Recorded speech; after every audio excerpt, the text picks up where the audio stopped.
What's up, guys? You have reached Real Life and Law. My name is Eugene. Guys, you can take a look at the description, find out what I do. I've got a bunch of stuff, guys. I am an attorney, so I usually spend my time when I'm here to help people solve their problems. Now, I'm going to eat a little bit. If that offends you, you're going to have to scroll away. Mostly designed here, guys. What I do a lot of stuff criminal defense, family law. I help people start businesses. I'm an entrepreneur. I've done a lot of crap in my life, not just as an attorney, but as a teacher, as a mental health worker, all kinds of stuff. And so I'm streaming on 3 platforms at the same time. Woohoo! So, but I like to use what I do here. I like to, what I do here, guys, is try to help you, um, find some direction about legal issues that you might have. No other lawyer does what I do. No other lawyer is qualified or certified or has the experience to do what I do. And so we'll just talk. Coming through on the other channels, fellas. Thank you very much. So I think I didn't set up on that other one. Let's look and see. Nope, it's not set up. So I will do a little bit of homework here. Let's do this and see. Nope, not that one. Sorry, Restream. Let's get off of that. We are here live on this one. So let's go to my robot friend. Say hello to my little friend. And let's do this.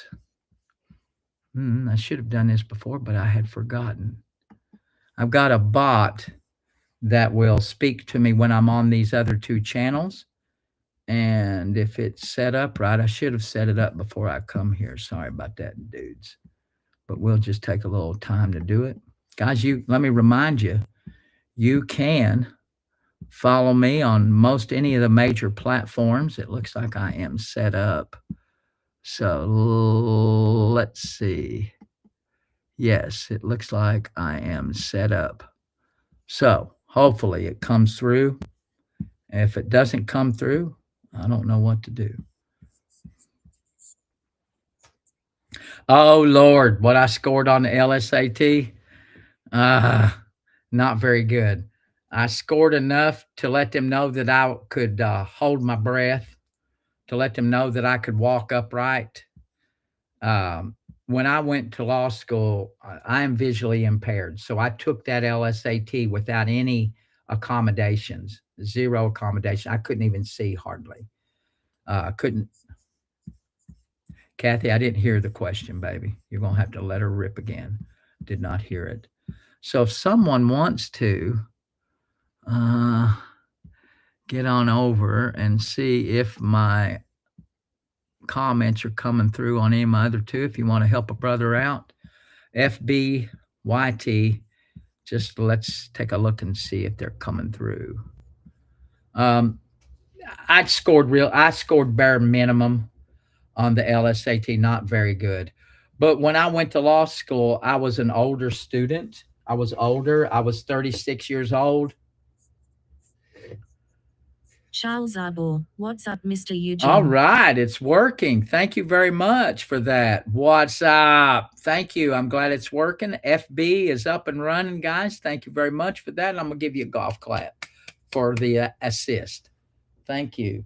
You told me about my website being hijacked. That's not so. My pin site is still working. I don't know what you're talking about, Willis. You just go on ahead and say that. I don't really care. It's not hijacked. We're good. We are good. So we're good. I'm still getting my comments. Tracy, I'm sorry, baby. I think you're incorrect. I don't know where you went, but my page is not hijacked. Sorry. I'm not sure. Charles Arbor, you're still covered in ice down your way? Oh, yes. Ice my way. Yeah, a lot of ice still. And it's supposed to get colder this weekend. So, Tracy, baby doll, hold on. What's up, Marianne? Tracy. Tracy, I don't know what you're smoking, but it works. I may have sent you the wrong link, and if I did, I apologize. You don't need me to send you a link. Go to my picture, click on it, click on the paperclip. Charles Arbor, same way in Ashland. Gonna take weeks to thaw out. Oh yeah. It won't thaw out here, guys. Thank you for Facebook. Thank you for that. Um, Facebook comment. Yeah. Around here where I live, we live back against a hillside. It doesn't thaw out till March. When it snows like this and gets cold,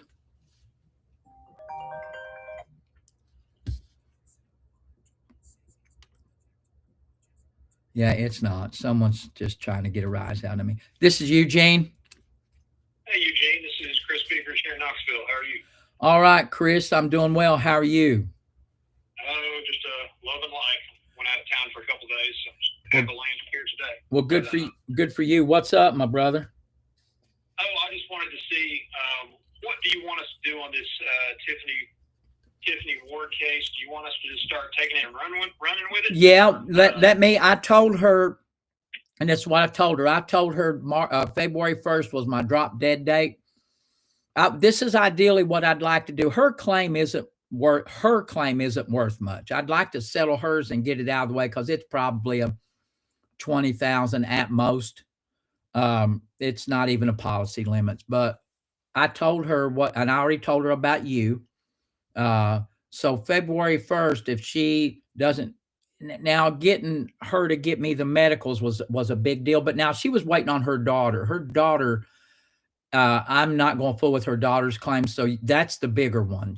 Her daughter had a pretty severe injury. She had nerve conduction tests. She had to have apparently there was a nerve in her elbow that was pinched, so she had to have a couple procedures to fix that. I'm not going full with hers, but now if you want both of them, I'll let you take them. If you want to do both of them, but I was going to just try to get hers out of the way. If you want both of them, we'll do that. I got to get her to sign a contract. I already told her that I would put her, have to sign her a different contract of 35%. And then you and I will do our own deal. I already mentioned that's what going to be the course of action was. Yeah, I mean, I noted our lien agreement based on our email, so that's fine. Yeah, I won't screw you on that, buddy. I've been doing this a while. I ain't in to screw nobody. Yeah, Don said you're a pretty good guy.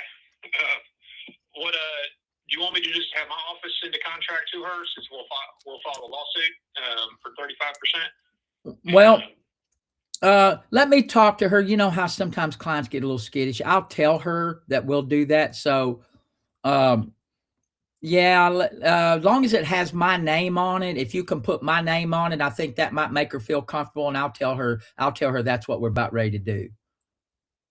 Okay. Can you do that? Well, I'll dictate something out to that effect. I'll just note in there that we've been associated as local counsel with you. There you go. This thing filed. Do you have records in your file? I do. I'll give you everything I've got. I've got a lot. Now, the girls, I don't have a lot of medical because she just finished treating. Well, now I'm going to say she didn't finish treatment. She had her surgery. Her mother advises me that she is about 80%. She doesn't have any pain anymore, but she had to wait a couple of weeks to reevaluate. I think maybe this week or next week. But with the weather, who knows about that? But I just don't want to get in a damn time frame. I'd rather have somebody work it. We get us as much money as you can get, and we'll split. You know what we don't. We'll do. We'll do our agreement. And I think what I tell you, a 70-30 split. Yeah. Yep. I was going to say, do I need to go out and start requesting any of these records, or you just want to send me what you got? I'll send you what I got. I'll send you everything I got. My secretary's name is Dawn. Well, I don't know if we can call them secretaries anymore out loud, but she's my assistant. She's really good. I will have her send them to you. If you won't you do me a favor, send me your email again. I'll forward it to her. Her name is Donna, and you'll be getting an email from her, Donna at asapplusinc.org is going to be her email. So she'll be sending you everything that we got. Now, again, Tiffany's medicals are in much better condition because we're ready to settle, except for a couple of things. And but now the little girls, we're still working on hers, so we'll just go ahead and do that. If you want to prepare that, I'll have Donna to be looking. You send Donna an email and let her know to send all the records for both people.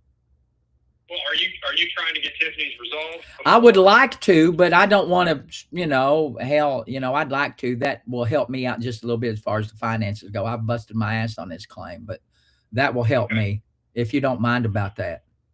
No, I don't care about you doing that. Why don't maybe it'd make more sense. Send me what you got so we can have it for our file. But let's just note to touch base here in a couple weeks and see where you're at if we need to do both of them. Well, right. So February 1st, I've told her that's my deadline. And what are we at today? I don't even know what day it is today. It's January 29th. Yeah. So I'm going to reach out to her again tonight and let her know that the day is coming. So, we'll see what we can do. Okay. Well, let's touch base like into next week.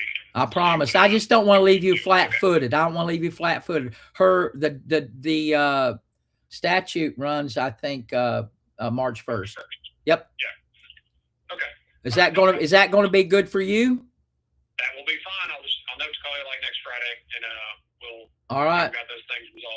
Either way, one or the other, you can have one of them or both of them. I promise you, we'll work on it. All right. All right. Sounds good. Thanks, buddy. All right, my man. Thank you. Bye. He's a good fella. You got to be real careful when you work with other lawyers. I had a really bad experience in Alabama. I did this same thing. I had a car wreck and it got a little hairy. So I had to incorporate another lawyer, and he almost took all of my money. And I had to really be a dickhead. I had to threaten a bar complaint and everything. It was very uncomfortable. We had a contract and everything, but it gets these guys. I did not want to get Nerla.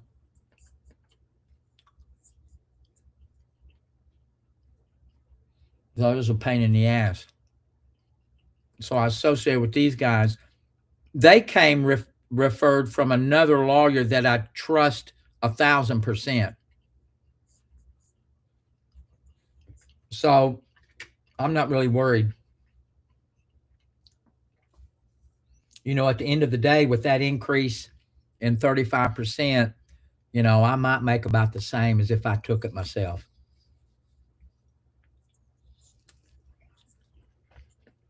No, it was a good contract, but when someone has your money, you have to fight to get it, right? You have to fight to get it. Contracts are only as good as the people behind them.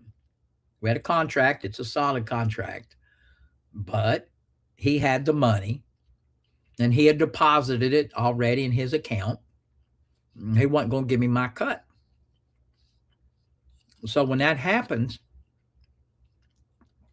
it wouldn't have been worth my while to sue him. So I had the contract and everything. I threatened a freaking bar complaint. And a lawyer does not want to deal with a bar complaint. It's a big pain in the ass.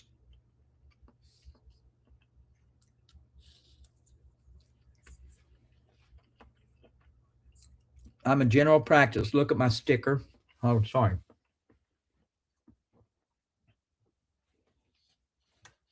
Whoops.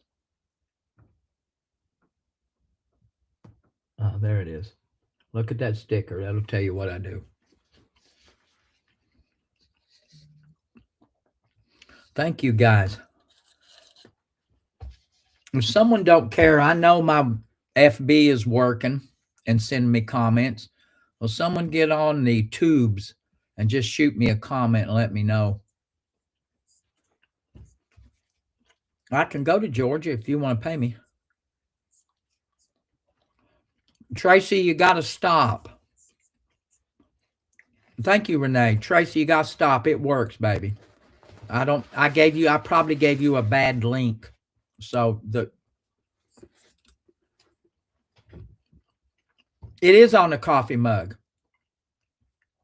If you go to my merch page, which if you click on my paperclip, you can't say LINK anymore.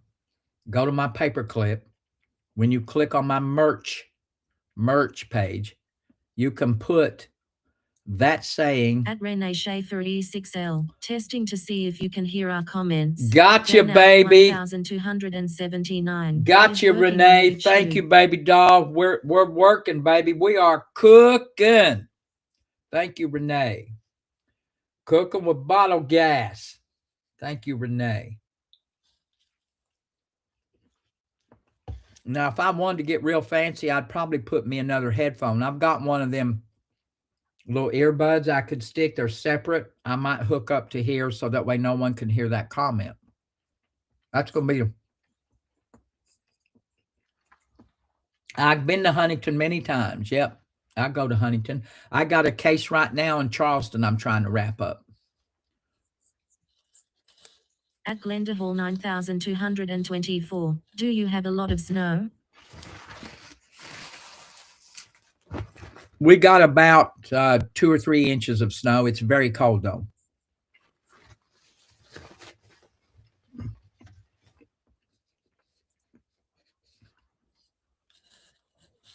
Oh yeah, baby. We are. At Renee Schaefer E6L, are you hearing YouTube? I am hearing you, Renee. Thank you, baby. I am hearing you loud and clear. I am hearing you loud and clear.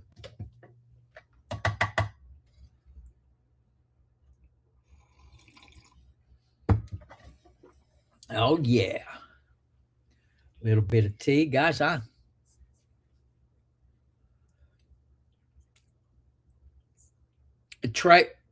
Tracy, it's working. That's all I can tell you. It's working. If you go to my picture, click on it, it works. Let me show you, Tracy. I don't know. Hang around, Tracy. Hang around, baby doll. We're going to fix it. I'll show you. Let me show you. Let me show you, Tracy. He's like Leonardo DiCaprio.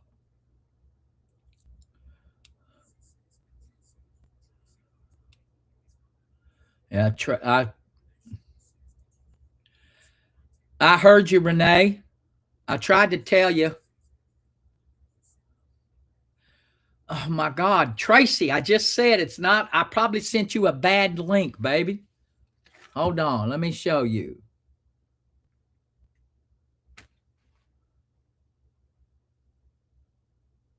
I'm trying to help you, baby.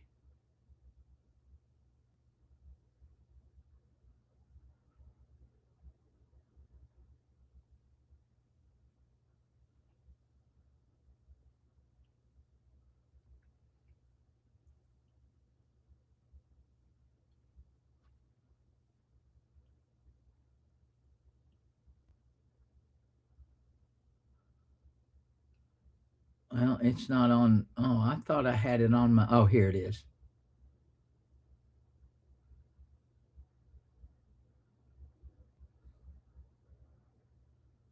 Here it is. I was pressing the wrong one. Tracy, there it is. It's working. I just went right straight to it, baby. Right there. Went right straight to it. There it is. Whatever. But I'm not fooling with her anymore. I just showed her. There it is, Tracy. Sorry for your. It's working. She's just being obtuse. Obtuse, word of the day, guys. Don't be obtuse. Just don't be obtuse. It's never a good idea to be obtuse. People don't like it. Just say no to obtuseness, if there is such a word as obtuseness. Obtuse. It works. She's just trying to help out. Yeah, I talked about healthcare a lot. It's a big deal. We have the best healthcare in the country. It's our health insurance that's bad, and they're going to fix that. I honestly believe they'll fix that. They'll come up with that health savings plan, probably give people a $2,000 or a $3,000 credit. Not, I mean, I don't think it's going to be a credit. I think they're actually going to straight up give you money. And then when that happens and they stop Obamacare, oh, fuck, somebody get rid of her. Just get somebody, block her, like block. I've learned now people say if you just mute people, they report you. So just block her. So I really believe that when people get the money that they say they're going to do, and this is Democrat and Republican sponsored. Thank you, Anthony. Well, so what I think will happen is these insurance companies. No. They will give you that money, and if you don't, they'll probably put it in some kind of an account. And if you do not purchase insurance with it, you ain't going to get it. It ain't going to be a freebie. Everybody, that's the comment everybody says. Do you not think the government's, now I know they do a lot of stupid shit, but they will put it in they will give it to you, put it in an account that you have access to. And if you get a qualified plan, there you go, right? There you go. What will happen, I think, with the insurance companies when Obamacare goes away, all these companies will be clamoring for that money. They'll be wanting to get your business. Prices will go down almost immediately. That's my theory. It works with automobile insurance. They've done the same thing with automobile insurance. A default judgment is the same as a default. It's the same. Default judgment just means that you didn't show up, most likely. It's a default judgment. You did not appear. That's what that means. Default means they win. You get a default judgment. No, it does work. It worked with automobile insurance. It'll work. When there's no more money out there for these health insurance companies, you bet you damn believe that they're going to be competing for your business. That's the way it works. Reagan was trickle down economics, totally different issue. So what you're saying is incorrect. Apples and oranges. Apples and oranges. So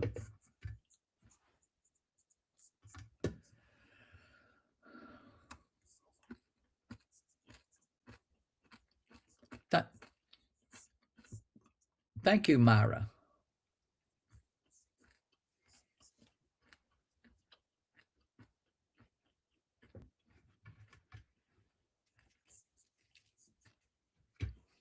Thank you, Maya.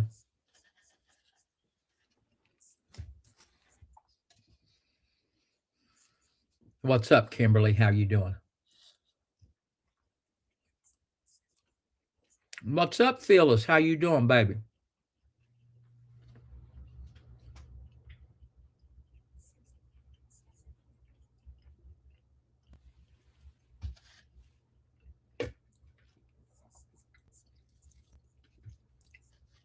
What's up, Kizzy? Where'd you go to school, Kizzy?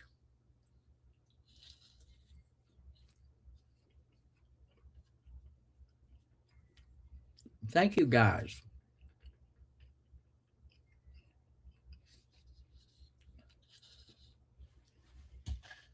Guys, let's get the FB and the YT fellas. If you're looking out at me, scrolling through, stop and let's talk about you.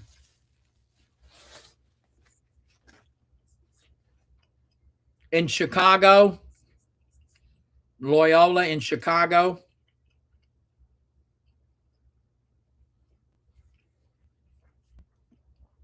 This is my lunch. French toast and bacon and tea. A little bit of sugar-free syrup.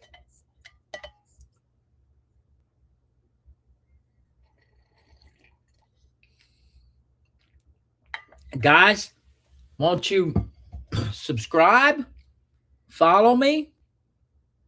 If you follow me, guys, thank you very much. Let me know where you're from if you just now hit that follow button. Hit that dad blame follow button and tell me where you're from. If you're already a follower, don't tell me.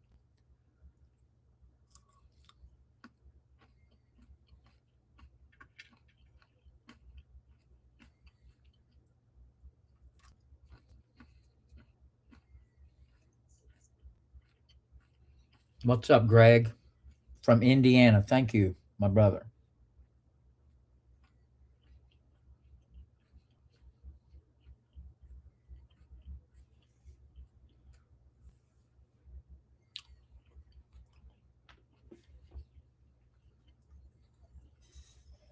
I'm about ready to drink my syrup.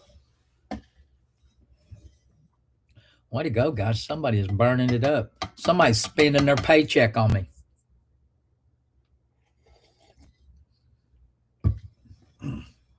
Thank you, Melissa. Someone done spent their paycheck on me. Thank you, fellas. What's up, Sammy? What university?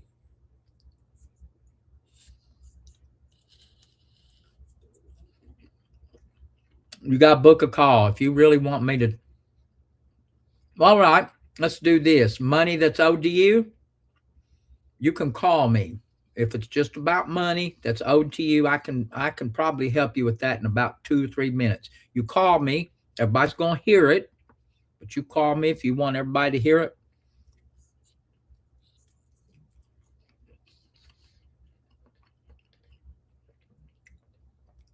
I'll save you the booked call. How about that? I'll help you out.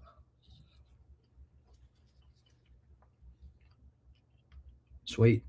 Sugar-free syrup. I might dip my bacon in it. What do you think?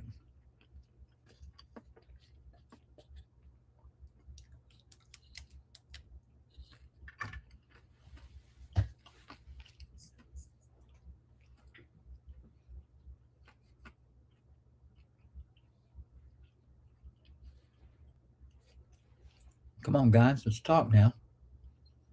This is your page, fellas. Your page. Come on, Ben. How you doing, buddy?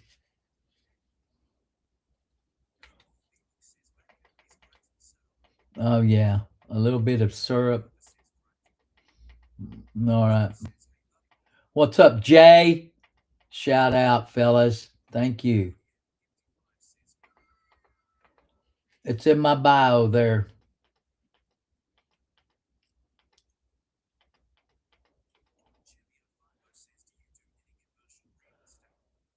I don't know. I really don't know a lot about commercial real estate. I know how to draft contracts, buy and sell property, but I'm not a licensed agent. If that's what you're looking for. I'm trying to find me something a little bit news. I don't know what happened to my. There it is. My TV's been acting a little wonky lately. Come on, guys. Let's go now. Let's add. If you're on the YT, give me a shout out. If you're on the TT, I do have SpongeBob, but it's not here.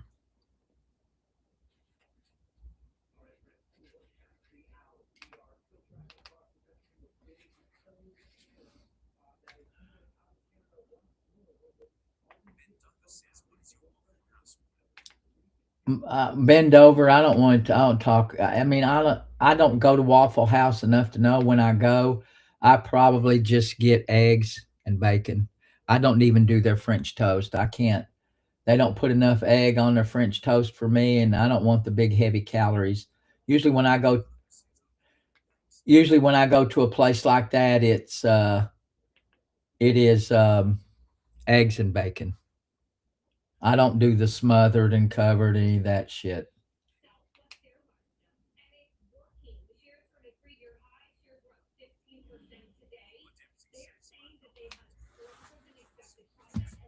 Norma, thank you, baby. That's all right. No grits. Blech. No grits. Can't stand them. Yeah. When I go to a diner, it's eggs, bacon, and maybe a sausage if I don't do it, bacon. I mean, me and my wife, there's a couple diners in Ormond Beach that we go to when I'm there. We love it. Very inexpensive, but I get eggs.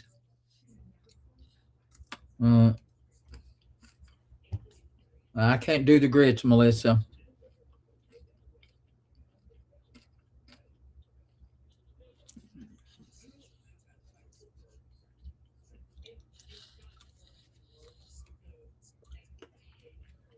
Well,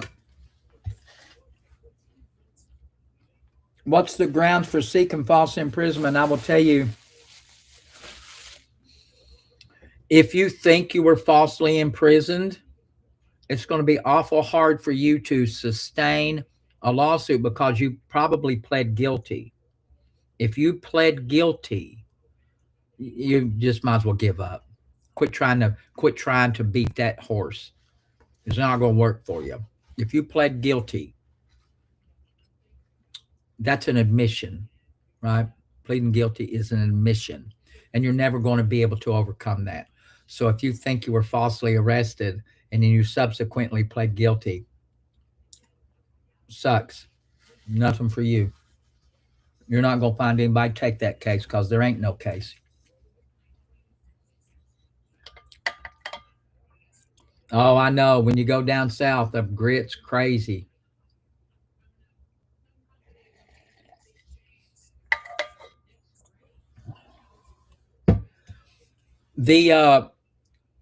Everybody always fixes grits, but they put a bunch of shit in it to make them taste good.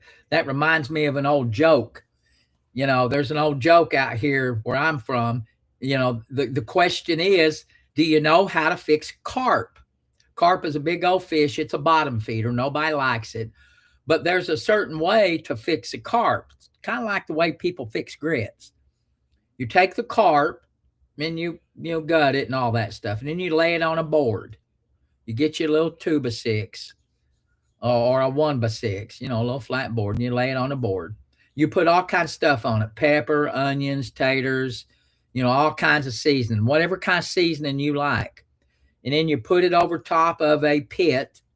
You cover it over with a little bit of straw, and you cook it for an hour or two. Cook it, smoke it, cook the shit out of it.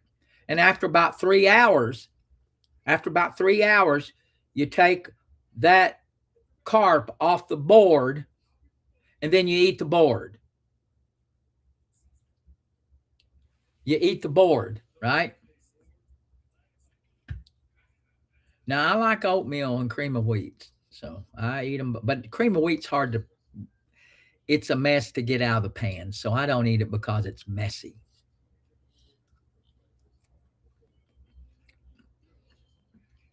Getting cream of wheat out of a pan is about as hard as getting sand out of the crack of your ass. It's hard to do. Hard to do. Think about that next time you have some cream of wheat.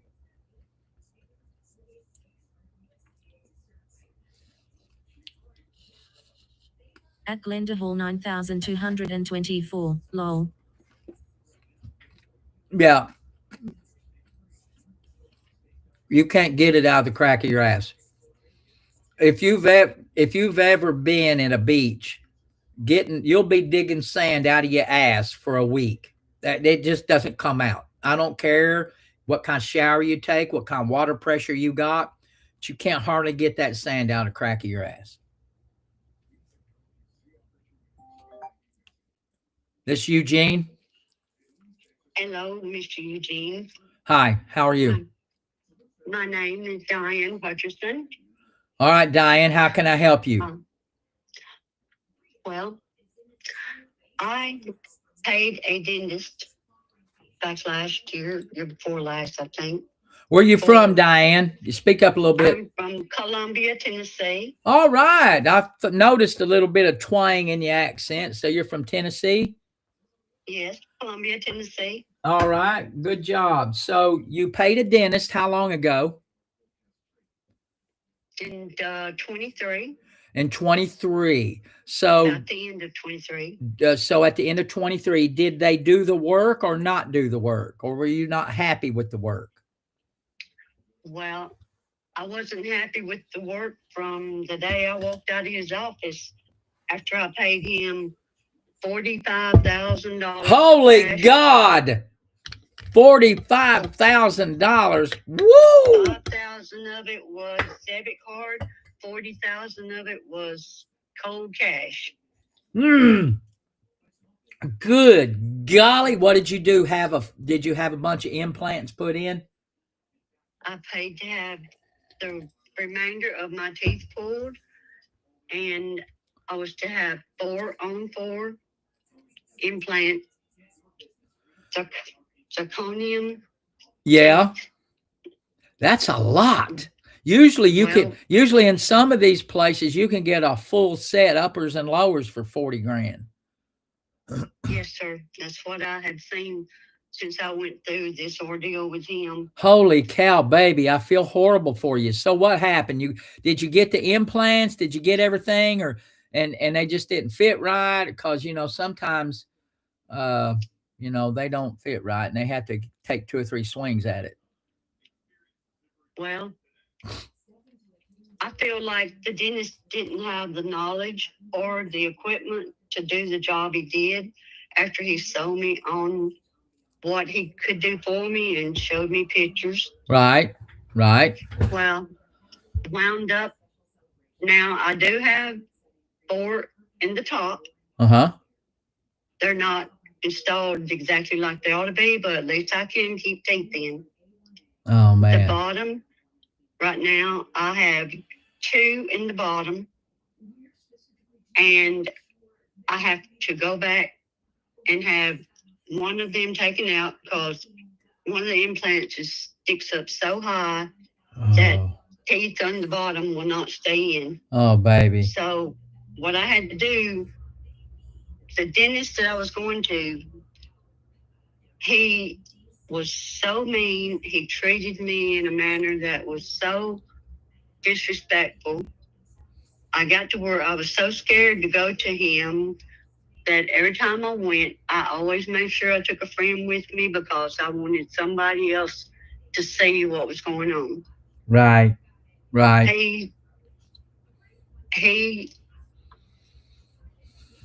I kept asking him to get me some better teeth because at that time I was using some what they call temp dentures.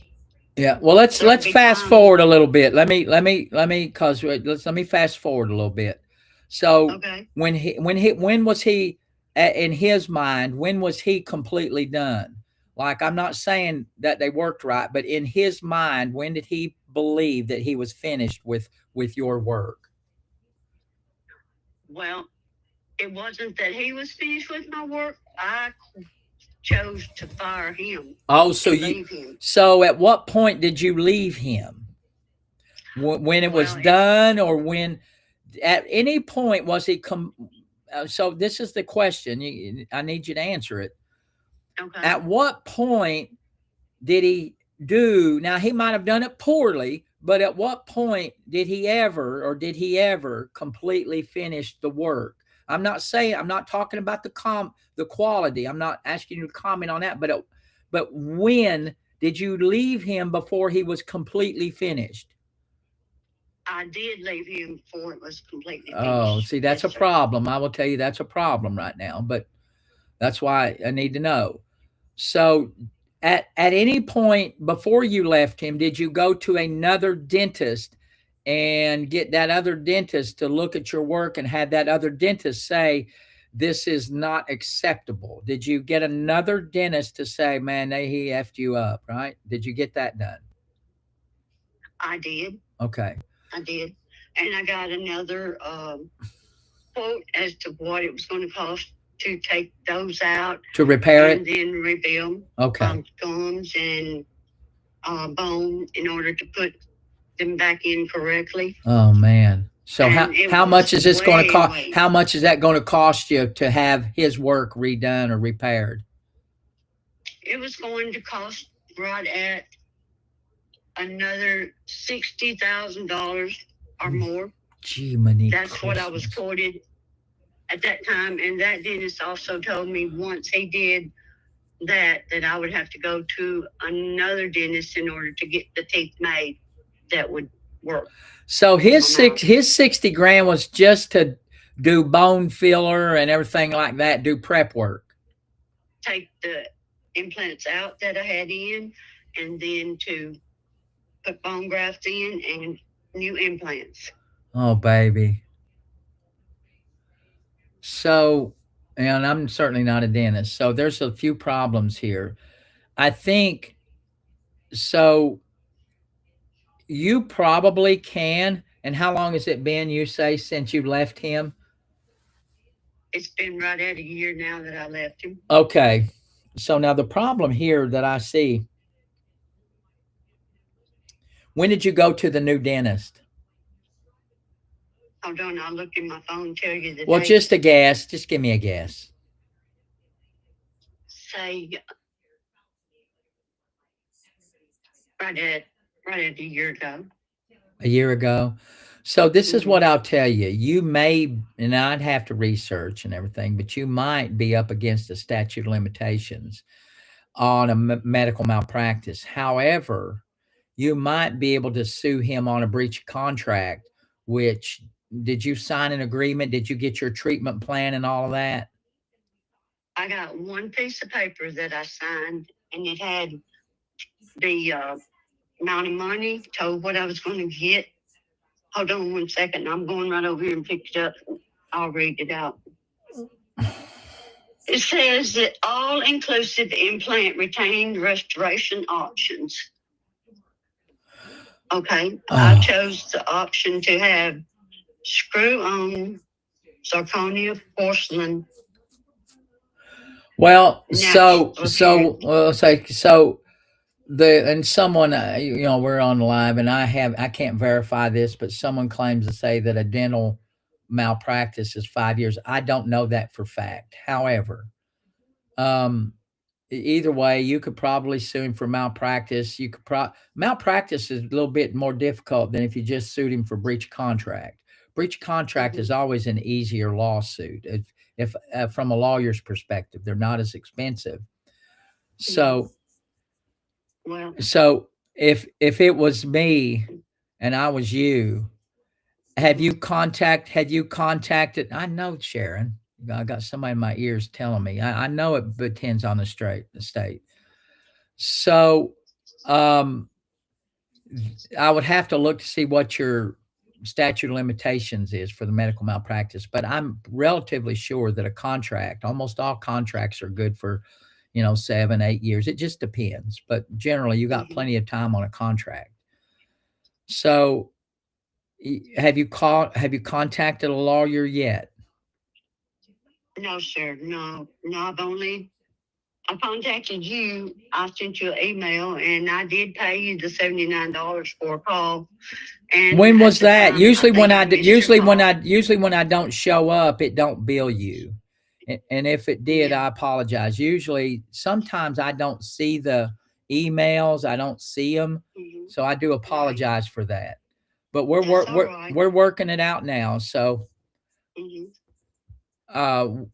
we're working it out now. So I would think that generally statute of limitations are about a year on any kind of medical malpractice. It's generally a year from the date you knew or should have known there was a problem. And based on what you told me, you changed dentist about a year ago, and that tells me that you believe you had some idea that he had messed up. So yes. I think you're running into a problem with a medical malpractice claim. Although what I would do is I would take your contract, take what you did, Did you get this new dentist to issue any kind of a report saying that this other dentist messed up? No, sir. I didn't get any kind of report like that. All I did was went to him and asked him if he would make me some teeth that I could wear because I couldn't eat. I lost 30 pounds of weight. Oh I man. was looking anorexic. My sister went in with me one day, and this is what drew the line with him.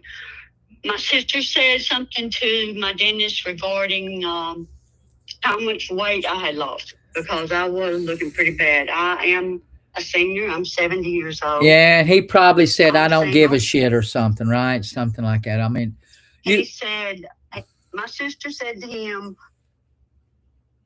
Diane has lost 30 pounds. She really needs to be able to eat. And then his comment back to her was, well, every time you meet an elderly person, what's the first thing you notice? And I'm not really sure what her response was, but I heard his reply, and he said, every time you meet an elderly person, they're old and they're skinny and old. They're old and skinny. well, so I mean, he's an asshole. So you ain't gonna get Yeah, you ain't gonna get no money because he's an asshole. Then people, right. that's just not.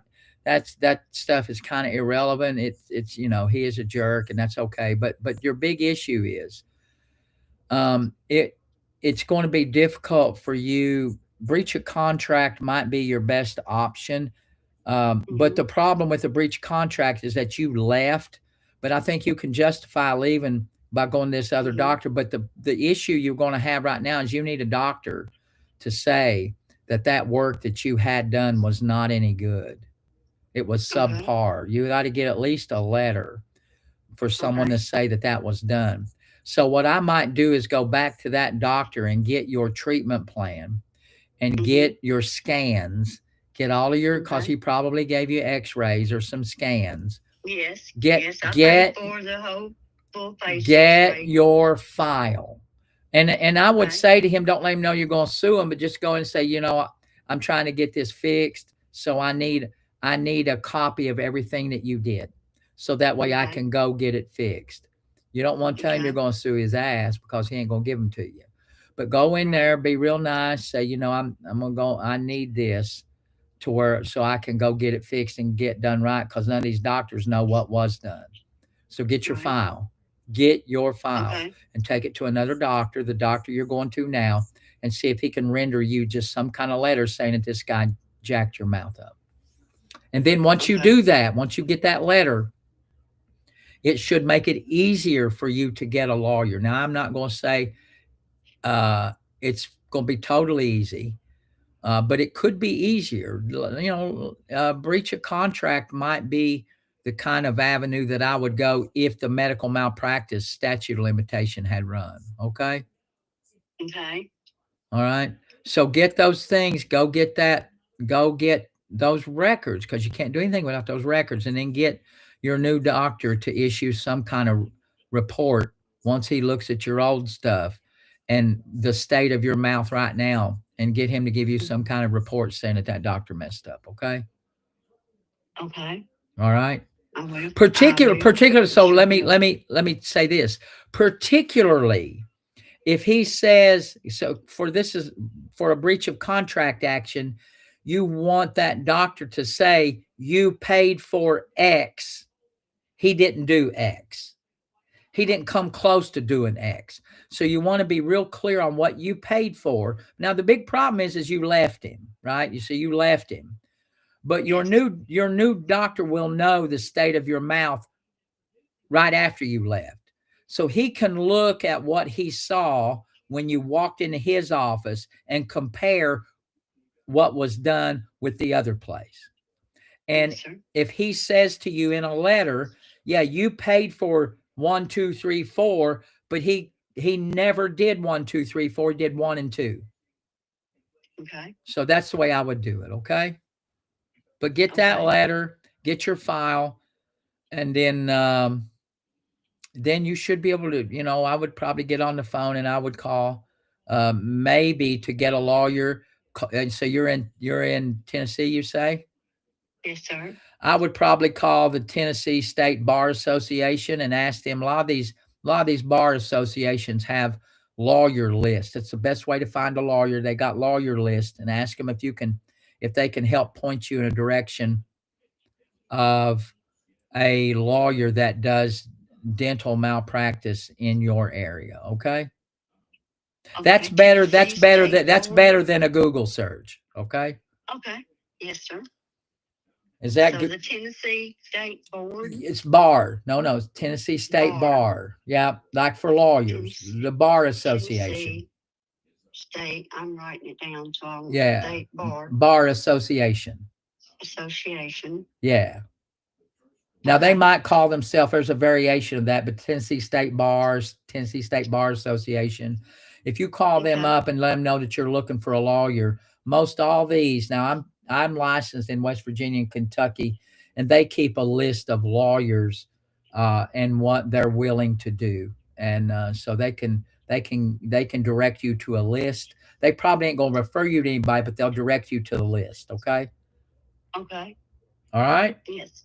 That that sounds great. I'm glad to have your opinion on that Well, and thank you, know what my next step and is. God bless you. And so, listen, as a practical matter, how come you just don't get your regular set of dentures, baby? Because you can get some of those hybrids, right? You can get some hybrids where you can get the screws, 2 or 3 implants, and then get you just a regular set of dentures and have 2 or 3 implants and screw those in. They're called a hybrid. Have you heard of that word before?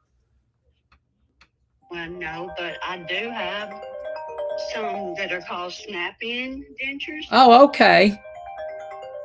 But what the thing is, on the bottom, I've only got one good implant.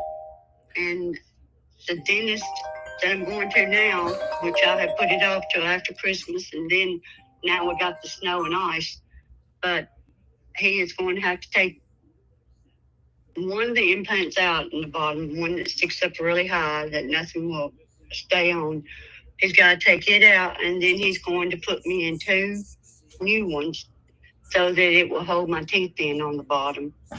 So I've already paid this new dentist a little over $8,000. So now I'm going to have to pay more. Yeah, For, well, baby, so you got to work on what you got now. So get that done. I'm just saying I would probably maybe look at the condition you're in now. I would probably look for another option and just ask your dentist to give you maybe a better or more affordable option, because that's just eating you up. And I'd hate to see you spend all your money on that, but you got to do what you need to do and get your the doctor you got now, and maybe see if there's something a little more affordable for you. I hate to see you spend all that damn money. Okay. yes, sir. All right, baby. I So, sure so do. get those reports. All right. I really appreciate your Yes, information, ma'am. And and thanks for watching I me. enjoy watching you. All right. Thank you very much. Thanks for watching. I Okay. appreciate it. Thank you, sir. Hey, and if you have any automobile accidents or you have anybody in your family, tell them to holler at me. Okay. I most certainly will, sir. Yes, ma'am. Thank you. Thank you. Bye-bye. A horrible situation, right? Horrible. Horrible, I say. Yeah, horrible. Yeah, that's a lot of money for teeth, man. Thank you, Bailey. Yeah. I mean, I have dental problems. I never went to the dentist when I was little. Couldn't afford it. So my teeth were bad. The first time I went to a dentist, I was about 23 years old after I was married and when I had my first job that had dental insurance. And it took me a long time to get my teeth squared away, and they're still not. They're just bad. And I've got about 6 implants right now. And it's terrible. It's terrible to have dental problems, and because you want to be able to eat and enjoy your life, and when your teeth are all jacked up, you just can't At do Glenda Hall that. 9224. What a disgrace. Yeah, it's horrible. Thank you there. I got a comment. Thank you guys. I'm monitoring these guys. from YT. Thank you very much. Yeah, horrible situation.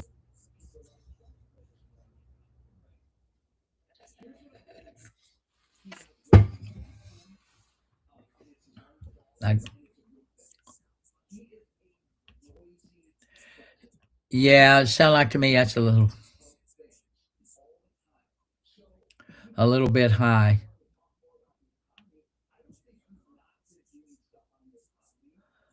Yeah, it's horrible to see people get taken advantage of.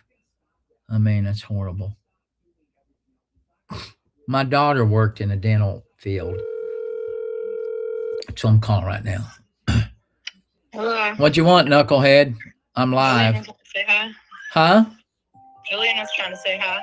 Oh, Julian trying to say hi. Where's he at? What's up, knucklehead? He had a bad. Nah.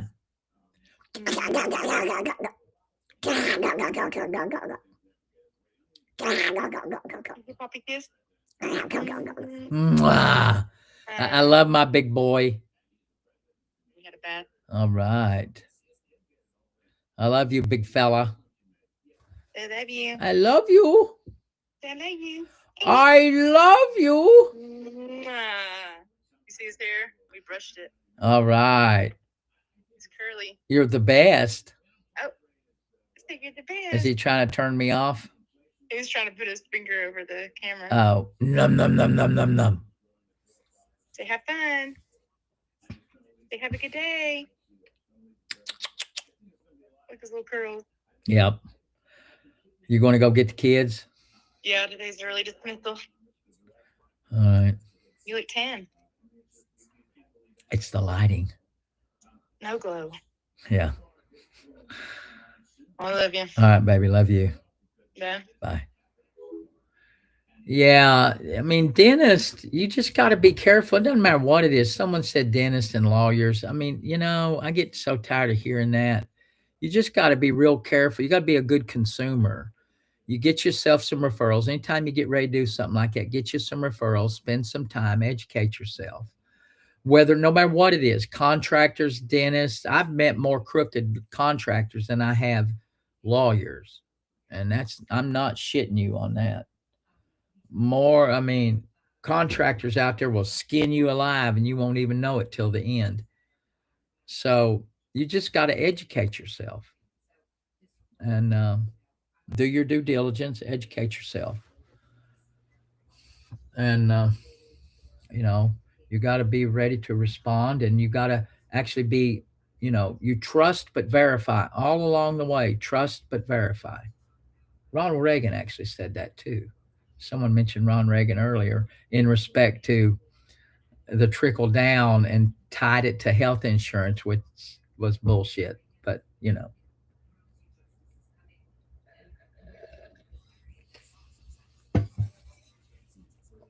Martha, it's just your phone, baby doll.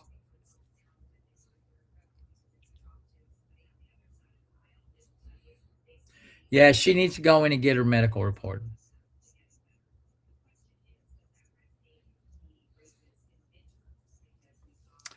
I just don't. I would never pay full price up front for any work. Never. You get burned by it. I mean, we did it once.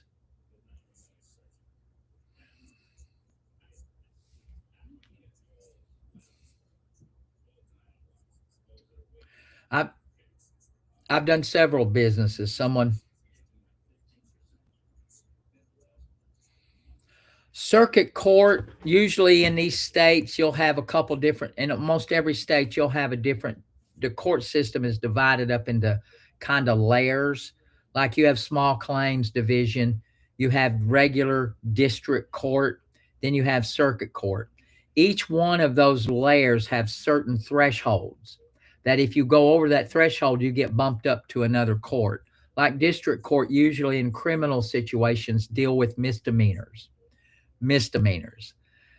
So if you get a felony, usually that goes up to circuit court. If you're suing for money, you got small claims, which is usually around $5,000. If you're suing for more than 5,000, you get up to district court.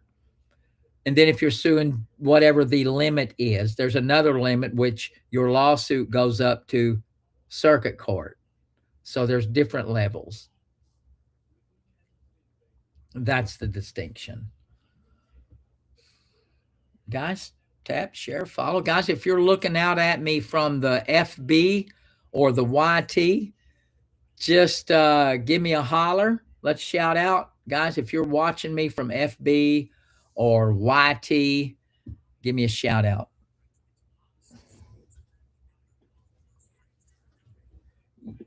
Yeah, I felt bad for her.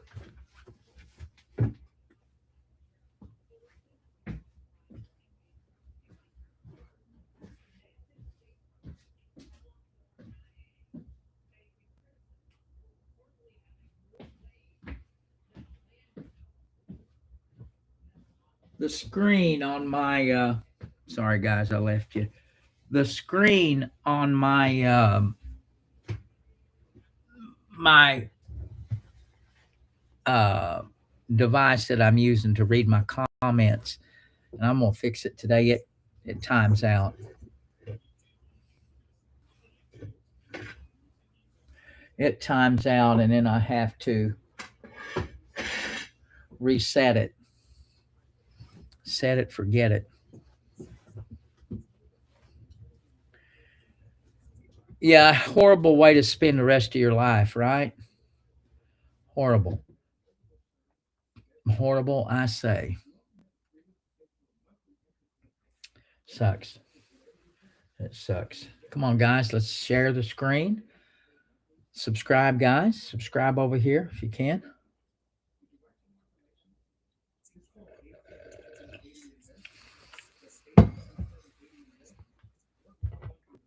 Well, hell, I'm almost elderly. Well, I probably am elderly. Some people, depends on your reference point. If you're 20, I'm probably elderly. If you're 50, I'm not so elderly.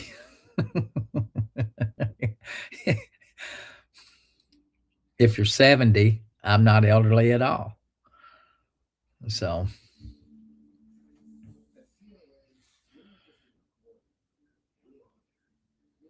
I kind of like my setup. About the last thing I need is some signage. I'm getting some signs put in the back here.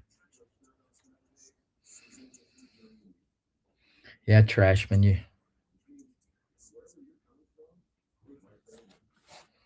Yeah.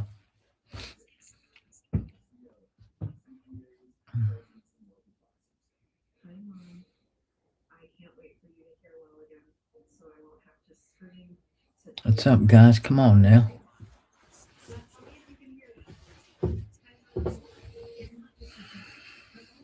No, I don't know, Bailey. I think it's your point of view. But thank you for that, Bailey. So,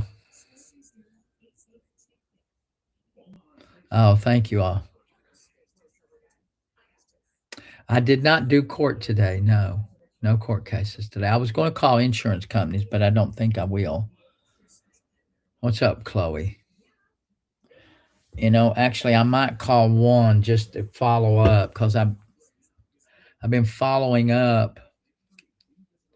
Did some work the other day. I'm doing all right. I don't get my feelings hurt, Bailey.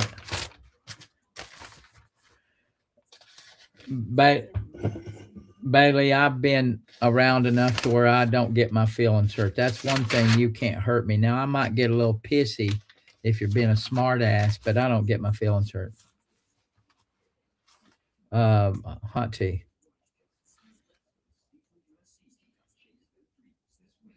No, I got thick skin. We're good.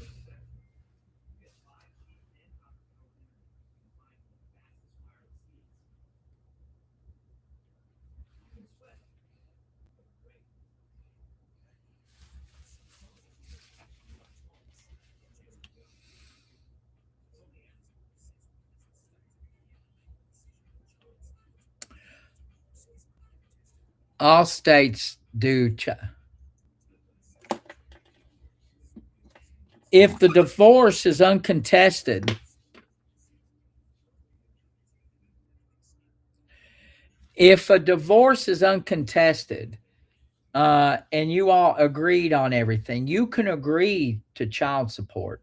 But the problem is a judge will intervene on child support if they think the child support amount is unfair to the child. So generally, if I do an uncontested divorce and there's children involved, I go through the state guidelines and I put the amount of child support in there that is close enough to the state's guidelines, so that way the judge don't interfere, right? Because the judge can interfere. And you can't have no child support if there's a kid involved. The worst thing you can do is have no child support. I don't care if you agree that the other side doesn't have to pay. It is not your money, it is the child's money. And when a judge sees zero child support, even in an agreed divorce, they will not allow it to go through and they will put in their own child support. So you should not ever agree to no child support. I don't give a damn who you are. And if you're a woman, and I always see this in the ladies, I always see this with ladies. I don't want him to have child support because I don't want him to see the kid. You don't know how many times I see that. And that's what they'll say. No, I don't want to do child support because I don't want them to see the kid. Because these dudes will bully the ladies and they scare the shit out of them. And and you know, because I see it all the time. These women get afraid because these guys are assholes and they don't want to have nothing to do with the dude. And they think the men will say, well, if you don't ask for child support, I won't ask for visitation. That is the biggest crock of shit ever perpetrated on a lady. So don't do that. Judges will not approve those. They won't approve them.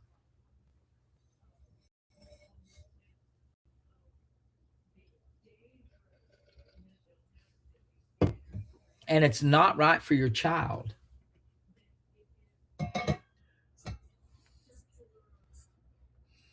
I mean, it's not right. So when you do that,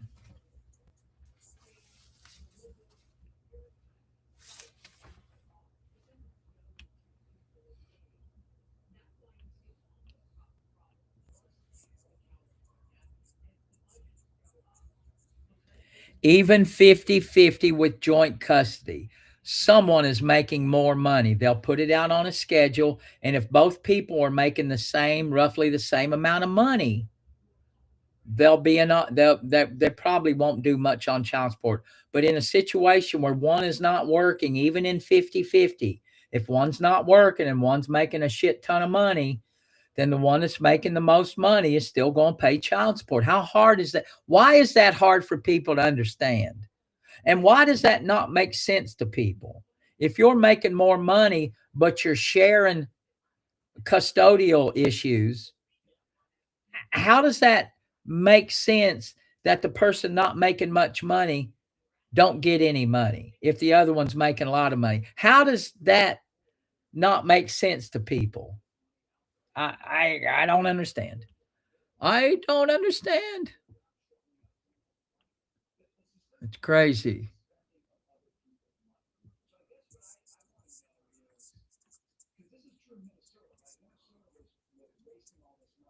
Yes, retirement money does get included. Social Security, retirement, it's all income. Yes, it's all included.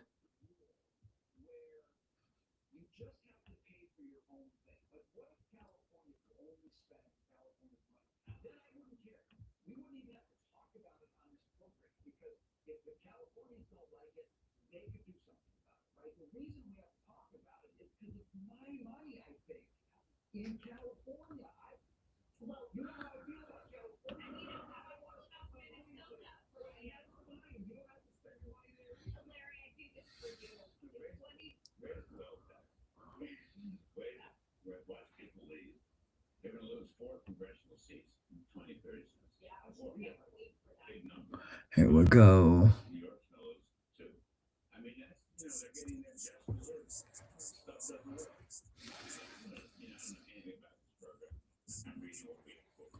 Welcome to the Department for Medicaid Services and Connect Support Professionals line. This call will be recorded. It may be monitored for quality assurance and training purposes. For provider enrollment, press 1. For Medicaid waiver or PACE, press 2. For provider member services, press 3. For Kentucky level of, for fee-for-service Medicaid billing issues, press 1. For presumptive eligibility, press 2. For basic eligibility, third part, for all billing issues, please hang up and dial 1-800-807-1232. Again, for all billing issues, please hang up and dial 1-800-807-1232.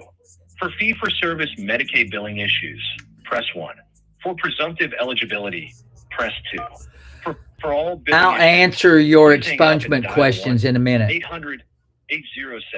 1-800-807-1232. They're not even Again, answering the damn for all phone. billing issues, please hang up and dial 1-800-807-1232.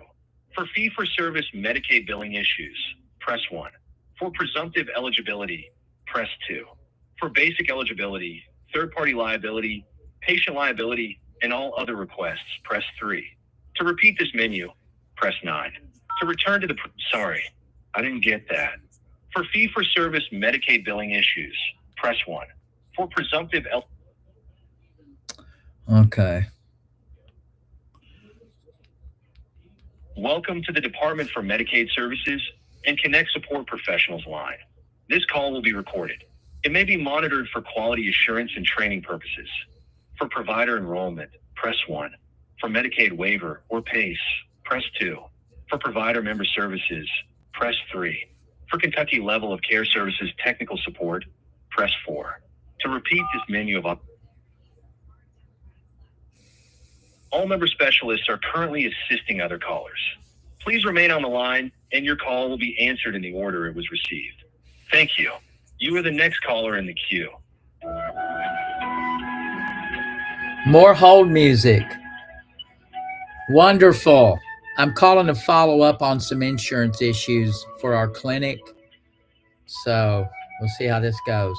Last time I got a dude that was local. I know I love it, don't you? Put this on my iPad tonight.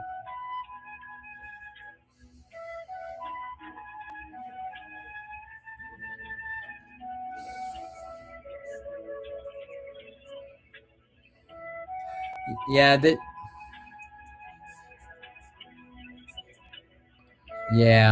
they all hook up to the same provider, the same phone provider.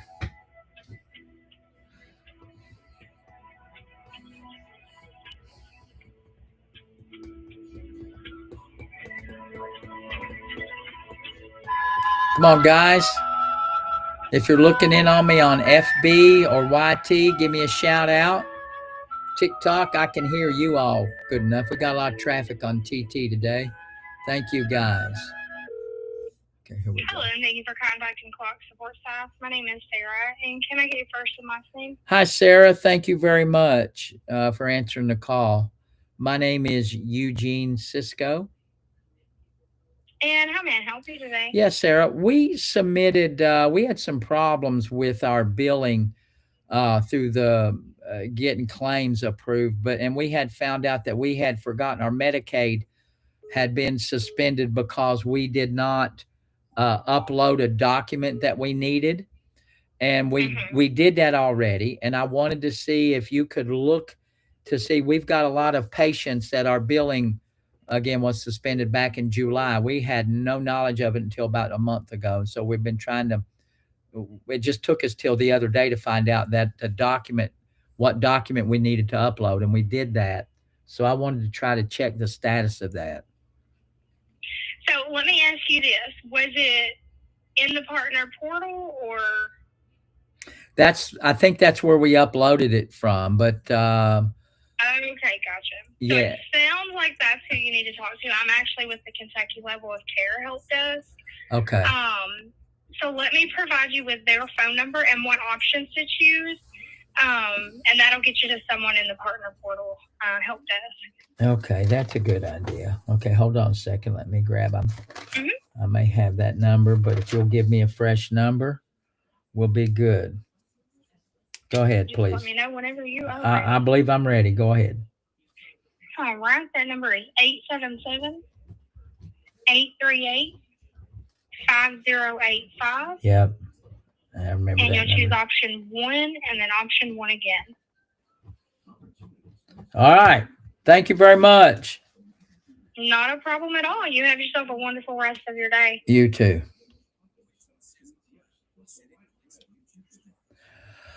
Ohio, you can get some cases expunged, right? If you really want me to check on your expungement, you have to book a call. I'll have to research to see if you're eligible for an expungement. There's only a few types of cases that are eligible. If you have a felony, it depends on what type of felony. If it's a lower class felony, if it's a lower class felony, it might be eligible for an expungement. But anything involving substances or force, any kind of felony involving force, Class A misdemeanor ought to be able to be expunged. And misdemeanor is almost always expungible. Almost always. So you'd have to book a call, go to my profile, click on my link, and it's $79. And I can even do the expungement for you if you want me to. I usually charge anywhere between $600 and $1,000. It depends on the type of expungement and how complicated. So it's just depends. I know that's a lawyer answer right there. It depends, right? It depends.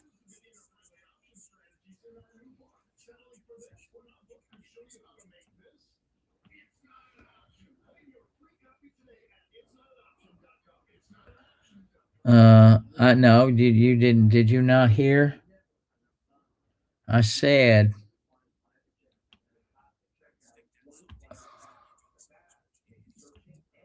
yes, I can do an expungement in any state. Welcome to the Department for Medicaid Services and Connect Support Professionals line. This call will be recorded. It may be monitored for quality. She gave me the same damn number. For provider enrollment, press 1. For Medicaid waiver or PACE, press 2. For provider member services, press 3. For Kentucky level of care services technical support, press 4. To repeat this menu of options, press 9. For the main menu, for technical support related to the partner portal application. It's all member specialists are currently assisting headphone. other callers. Please remain on the line and your call will be answered in the order it was received. It's headphones. Thank you. You are the next caller in the queue. This ear is almost gone. So I had skin cancer. I've already got this doctor sued already, misdiagnosis. So thank you for calling the Partner Portal Support Staff. My name is LaTasha. May I have your first and last name? Thank you. First off, I want to say thank you for answering the phone. It's hard to get people to answer the phone nowadays. I do appreciate it. Sure. Yeah, and my name is Eugene, Eugene, Cisco, Sisco, just so you can have for your record. All right. And are you the provider or the credentialing agent? Provider. I work in the office. We're a provider, and I'm also helping out with credentialing. So. Okay. And what's your email address that you're using? It is Eugene. I've got two. Eugene at ASAP, Apple Sam, Apple Paul, PLUS as in plus, Inc. .org. So it should read Eugene at ASAP plus Inc.org. Now, my daughter, who helps me with the credentialing, hers is Anna at ASAP plus Inc.org. You probably might have hers, either hers or mine in your records, either one. Okay. I was able to bring up yours.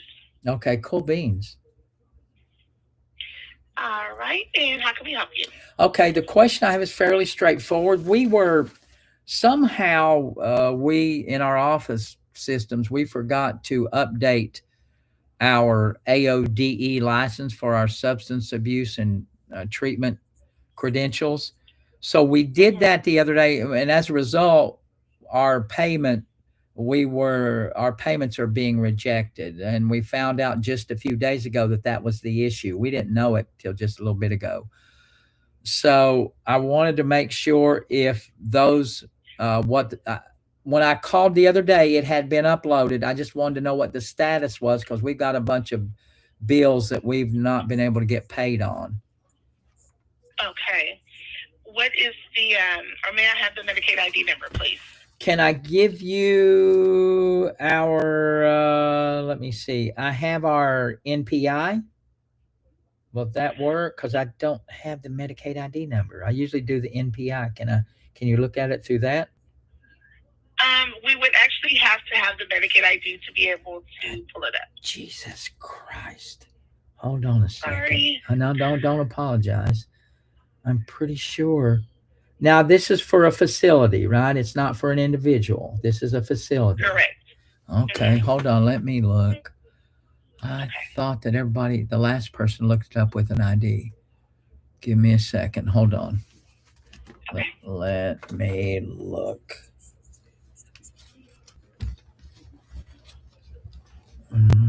I'll have to go through this. Hold on. I'm going to go through my daughter's text here. If you don't care. I apologize for the wait. Just give me a second. Okay, sure.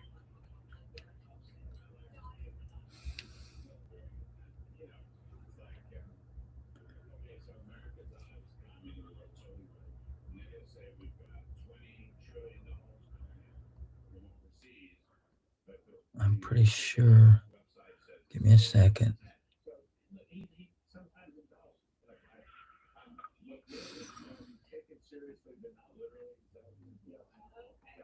I don't want to keep you on too long, but I think she sent me the NPI.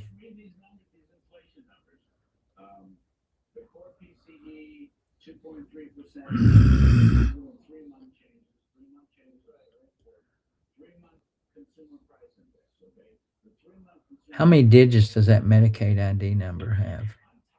It should be eight or 10 digits. Okay, so let me throw this number. This might be it.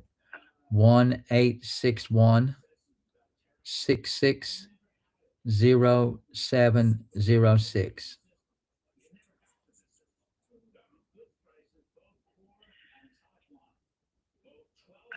Okay.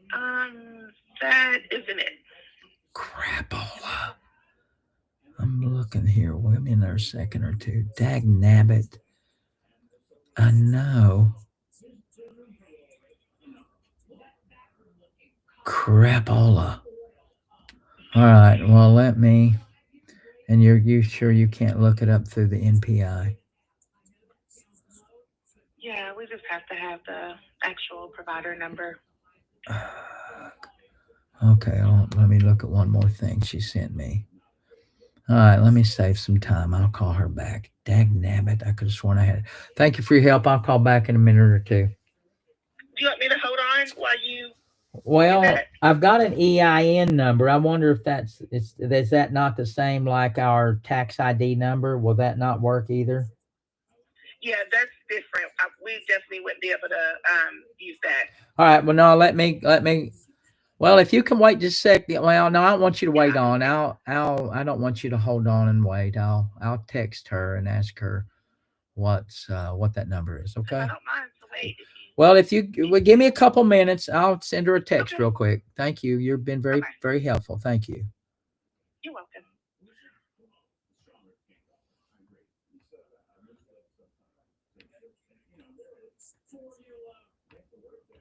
And so that's a Medicaid ID.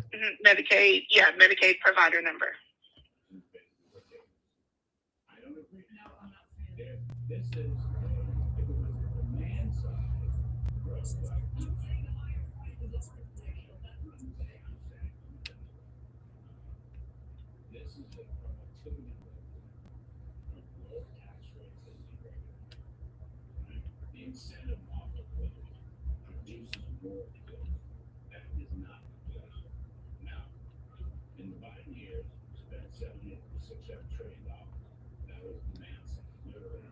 I just sent that to her. I type a little slow. I'm a one finger typer. I can't use. If I was 30 years younger, I'd probably be typing with or texting with both hands. That's okay. Yeah, I know my daughters can flat burn it up, and I'm still at the one finger stage. I can type a whole lot faster than I can text. She's usually around her phone, and I'll give it another minute or so. And if not, I'll call her directly and and I'll holler back. So I'm almost sure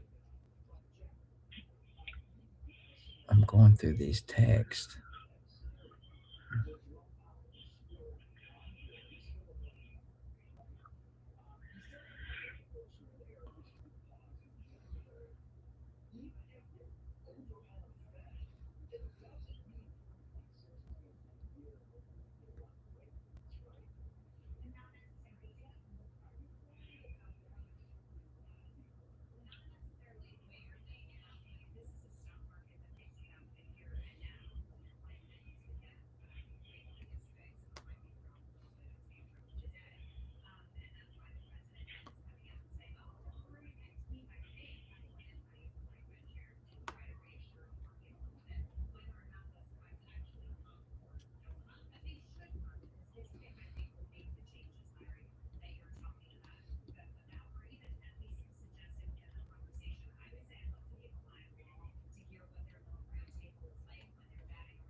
Well, and I don't want you to hold on and wait for me. I'll call her directly right now and find out, and I'll call back some. Hopefully, y'all won't be leaving anytime soon.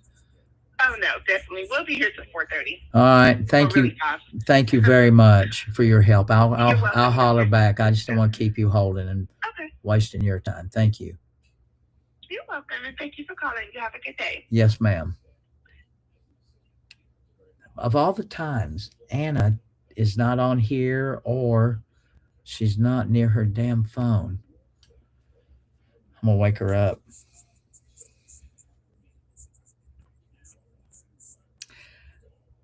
I know.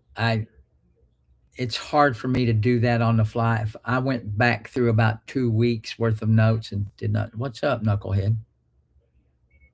Hello? Are you there? Yeah. Can you send me our Medicaid provider number? The last time they looked up our shit, I'm verifying where we're at with that upload to see what the progress is. And they always do the MPI, but now they want the Medicaid provider number. And I said, yeah, it's on my welcome letter I sent to you. Well, hold on. You sent me that welcome letter? No, I said I'll send it to you. Oh, I thought, shit. I did send you the welcome letter like months ago. Oh, well, okay, that's far back. Okay, that's far back. All right. So, yeah, I can just copy the number from the welcome letter. Well, if you don't care to do that, and put on the text provider, Medicaid provider number. Yeah. I love you. What's going on today? I'm hanging out with Caitlin and Jack. They finally managed to leave Elkhorn City. Oh man, they feel like they're free birds. Yeah. All right. Well, tell Caitlin I said hi. All right, my dad said hi. Oh, she's there. Yeah. What's up, KK? There you go. I watch your TikToks. Yeah. You were having a little trouble with that curling iron in that little small space the other day. Oh my gosh, it fell off. Listen, you didn't even see the best part. It fell off that damn countertop 6 different times. Well, I was looking and I thought, oh my God, she's having a curling iron problem. You know, I have those problems from time to time. So, you know. I figured you did. Sometimes it's hard to be a woman, you know. Whatever Tammy Wynette said. All right, I'll let you alone. Love you. All right, send that to me, baby. I will. That's my daughter's friend.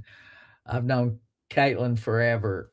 She's a very talented singer. She was on American Idol Well, I'll say not on American Idol. She made it up through about 3 rounds. Very talented. I mean, extremely talented. You go to my profile, and once you click on my picture, you'll see that paperclip. Go to the paperclip. Go to the paperclip, and then you'll see the 5th button down says book a call. If I had to bet money on who's going to win, I think Seattle's going to win, but I'm going to root for New England. I like that young quarterback. Seattle's just very good. Yeah. Your girlfriend's getting sued by her stepfather. Why is she getting sued by her stepfather? Why is she getting sued by her stepfather? That's awful tough lick. You know, you got family members suing you like that. Of course, stepfather ain't hardly family member, are they?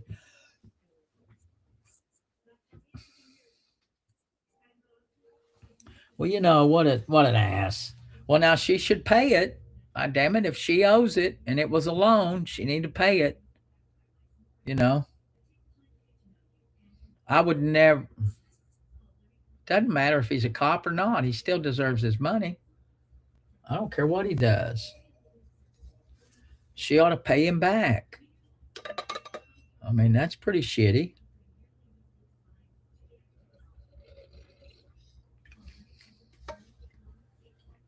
Pay it back.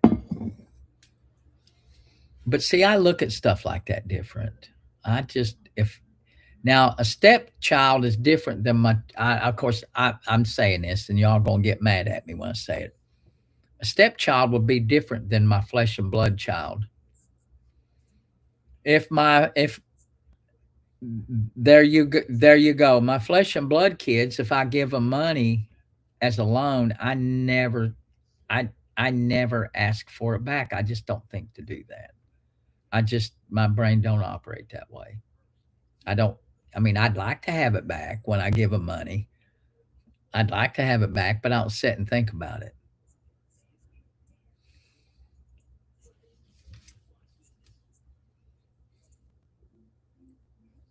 Well, when someone gives you money as a loan, you should pay it back. I mean, you should feel obligated.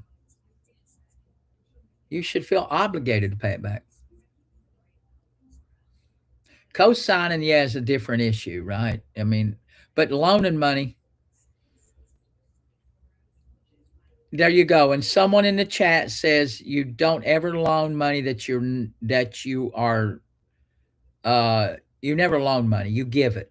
You give money. Because if you loan it, it'll eat you up inside. If you treat it as a loan, it'll eat you up.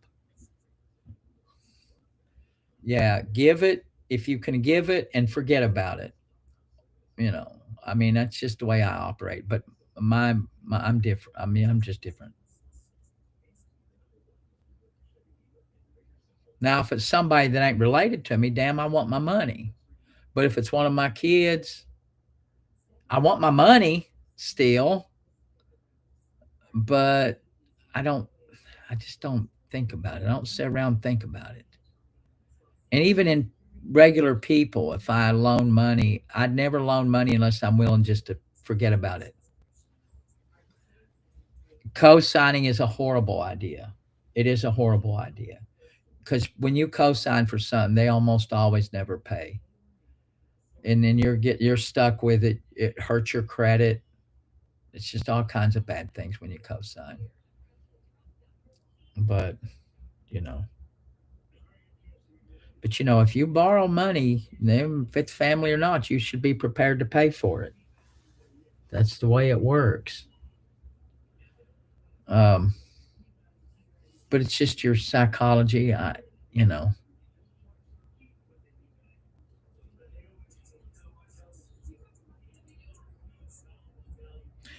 To get a cosigner off your loan, you have to refinance it. If someone co-signed your loan, pay it off or refinance it. Yep, you got to refinance it, man. Refinance. But if you needed a cosigner, the chances of you being able to refinance probably not very good. Gatekeeper, I'm hearing you. Gatekeep. There you go, Alexandra. Yep. Someone in here says I'm not listening to their question. I'm not ignoring you unless your question is stupid. I'm getting better at ignoring stupid questions.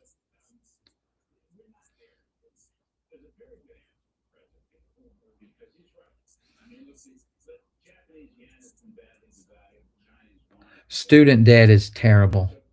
Terrible. Just terrible. Terrible. Gatekeeper, I'm saying if you ask a good question, I'll answer it. I don't know what your question was. I didn't hear it or it didn't come through. I'm just saying I'm not ignoring you unless your question is stupid. I don't know. I haven't heard it.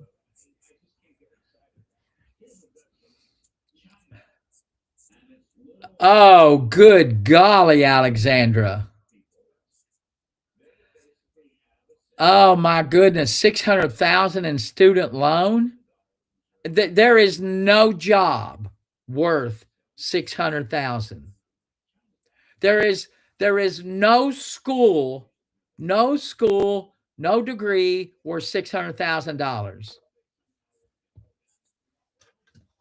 No school, no degree worth $600,000.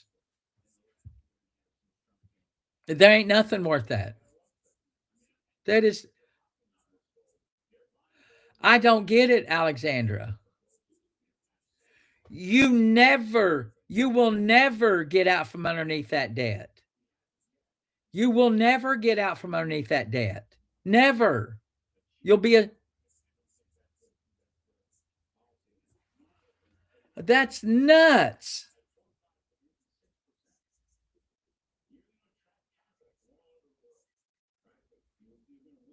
It's crazy. You can go to medical school for cheaper than that. Ugh. I'm sorry. That's on my cost.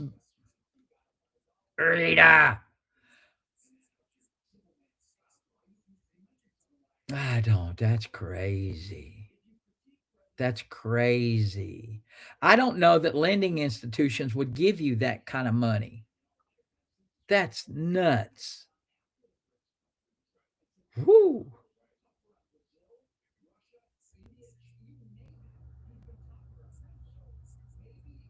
My mind is blown, Alexandra. Blown. Well, I know the federal guidelines is what, 20 grand a year or 25 grand a year or something, I think, if you're going to professional school. But I mean, I've been out of the game so long with these loans.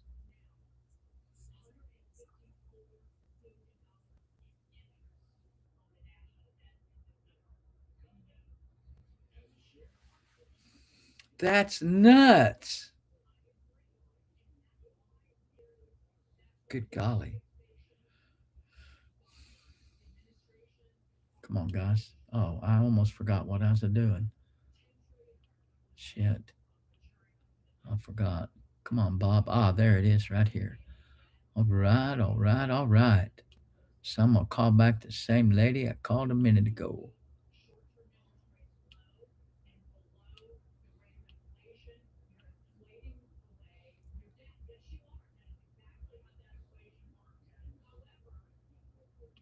Here we are, back to the same people. Let's see now. I've got my number. Department for Medicaid Services and Connect Support Professionals line. This call will be recorded. It may be monitored for quality assurance and training purposes. For provider enrollment, press 1. For Medicaid waiver or PACE, press. For technical support related to the partner portal application, please press 1. All member specialists are currently assisting other callers. Please remain on the line, and your call will be answered. That was fast. Thank you for calling the Partner Portal Support Staff. My name is Latasha. May I have your first and last name? How are you doing this afternoon, Latasha? Did I get that right? Is it Latasha? Yes. Right. Thank you for answering the phone. I'm doing well. My name is Eugene, Eugenesisco, Cisco. All right. Thank you. And if you could provide your email address again for me. Yes, ma'am. It is you. Did I talk to you just like a second ago? Oh, you're the same one. What's the chances of that? Holy cow. What is the chances of that? Good God. Are you the only one answering the phones today? I don't know. It seems like it. Ain't that crazy? My email is Eugene, EUGENE at ASAP plus PLUSINC.org. All right. And that is just nuts. And you have the Medicaid ID number that we needed? I do. Yes, indeedy. Okay. 710-1002800. Thank you for that. And we were just checking the status, right? Yeah, because we had to upload a certificate that we had failed to do. Apparently, our number had been suspended, or our ability to bill, like in July. That credential, it never lapsed. We just didn't upload it. We've never had anything lapse, so we're hopeful that we can get our back billing done once this is uploaded and we're back on track. Okay. All right. So I did find the maintenance item where you did upload your certificate, but it has not been update accepted yet. It's still in VMS review right now. Crapola. Okay. Yes. Do you have any idea? I mean, you probably can't tell me. Is there any idea as to maybe what because I don't want to call and aggravate anybody to death, but we're just kind of, wanting to try to get this done. Yeah, I understand. Unfortunately, I don't have a time frame on that, Mr. Cisco. However, what you can do is you can email program.integrity. I did that. I did that also. I did that also again. Yes, ma'am. Okay. Yeah, that's the only thing you'd be able to do at this point. There's not even like a general time frame I'd be able to give you on that. I can let you know that once it has been updated accepted, you will receive an email stating there is a new item waiting on your dashboard. As soon as you receive that, you'll go back to your dashboard, maintenance status, and then it should either say update accepted or it might say return to provider. All right. So I'll not waste any, but I'll just have my daughter bird dog this platform and hopefully look at her emails. Okay. Thank you. You've been very helpful, and it's kind of cool that we hooked up again. Thank you very much. Yes. Was there anything else that I can help you with today? No, ma'am. That's it. I appreciate it. All right. Well, thank you again for calling, and you have a great day. Yes, ma'am. Cool. Very nice. How odd is that?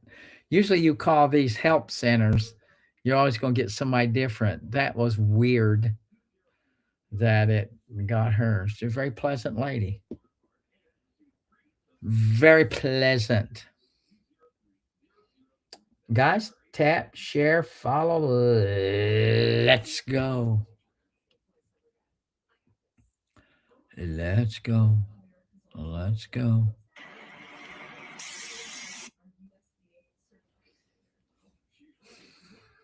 Guys, tap, share, follow. It's my ears are still working.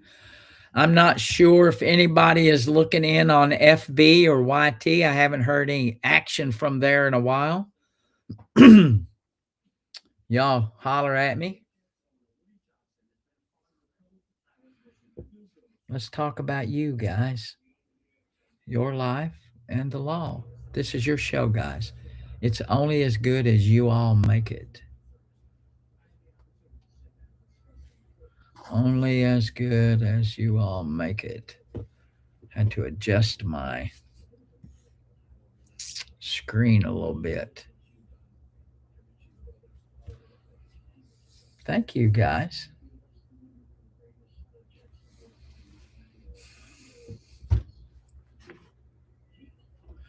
Tap, share, and follow, fellas.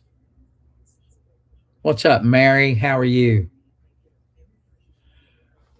I've had some good calls today, guys. The poor old lady with her teeth, man. I'm all right, Mary.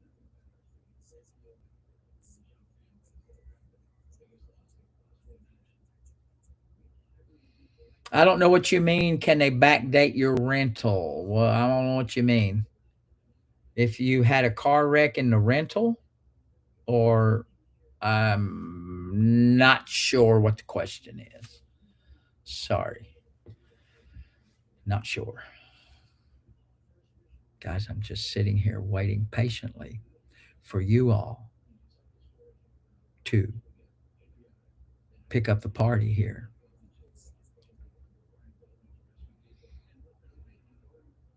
Thank you, Mary Fran. Thank you, Mary. Appreciate it, Mary. Appreciate it.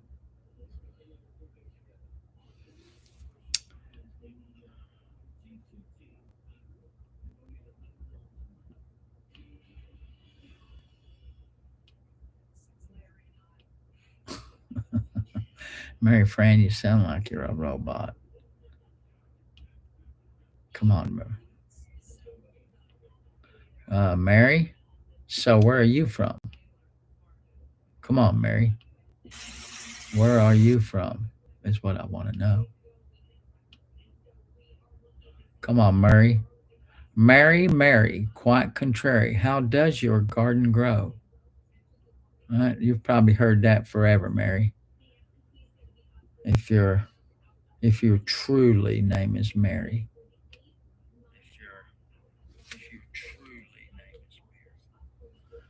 Mary, quite contrary.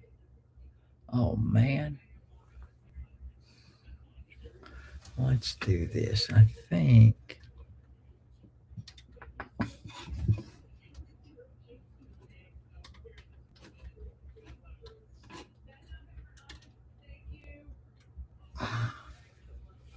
There, I think. Let's look.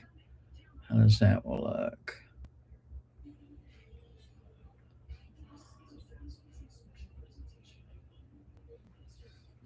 Much better, I think. I like that better.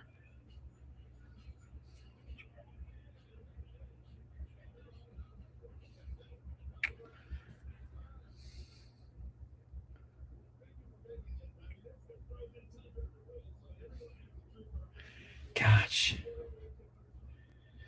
It's been a full day, guys. Got up at 6, ran a little bit, got a little bit exercise in, fixed a little something to eat. Now I'm trying to fix my screen so it looks better. Yes, much better. Guys, if you are, I'm streaming 3 platforms right now. TT, YT, and FB. If you're out there on the FB universe or the YT universe, give me a holler.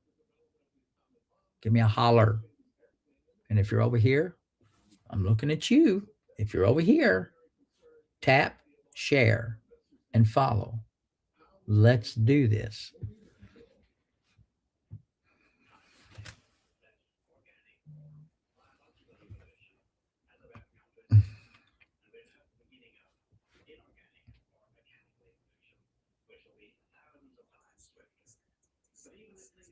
What's up, Marcos? If that is in fact your real name, Marcos. Sounds sophisticated. Marcos. elder law. Some kind of notice flashed up. Elder law, continuing legal education. It's about time for me to start doing those. I hate doing them. I do them like usually in one weekend. I buy me a package that's free, like it gives me a bundle, unlimited. I pay about $300 a year for unlimited CLEs, and I hide away for a whole weekend. And that's all I do is watch videos. Oh,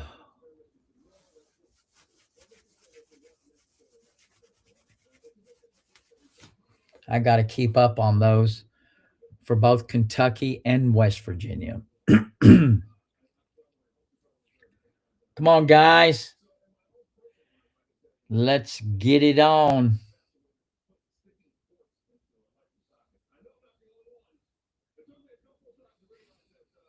Yeah, I think I'm happy with my setup here. I can have my food. I've got both my screens. I'm tickled.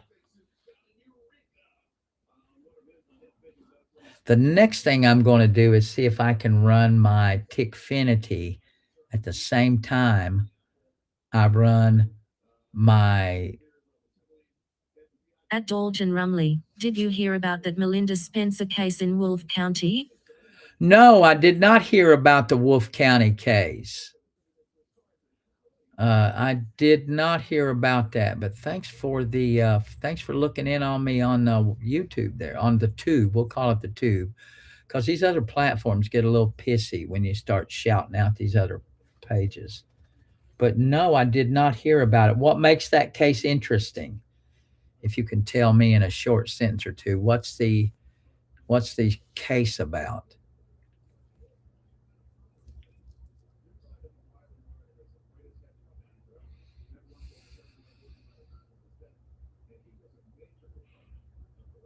I haven't even watched my court TV cases. I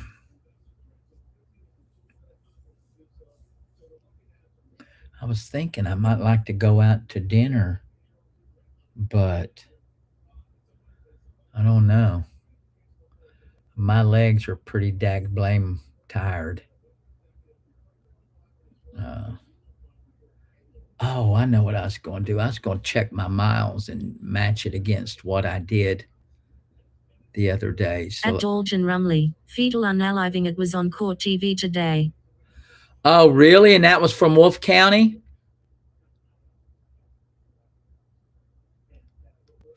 Oh, feticide. I guess I think it feticide. I think got a different name for it. I'll be darned. Now, this wasn't that chick that was at University of Kentucky, right? There was some girl in University of Kentucky that had birthed her child and stuck it in a garbage can. I can't remember her name, but I did a couple of TikToks on it. I can't remember her name. Wolfe County, man, Wolfe County is such a poor, impoverished part of the state. Yeah. Yeah, they called her a beauty queen, but I just don't think she was a beauty queen. They're calling her that. Lakin Snelling, yes. They're calling her a beauty queen, and I'm At not sure Dalton that's Rumley, accurate. this girl bought abortion pills online. Oh no! So she got some medical assistance online. Who's prosecuting that?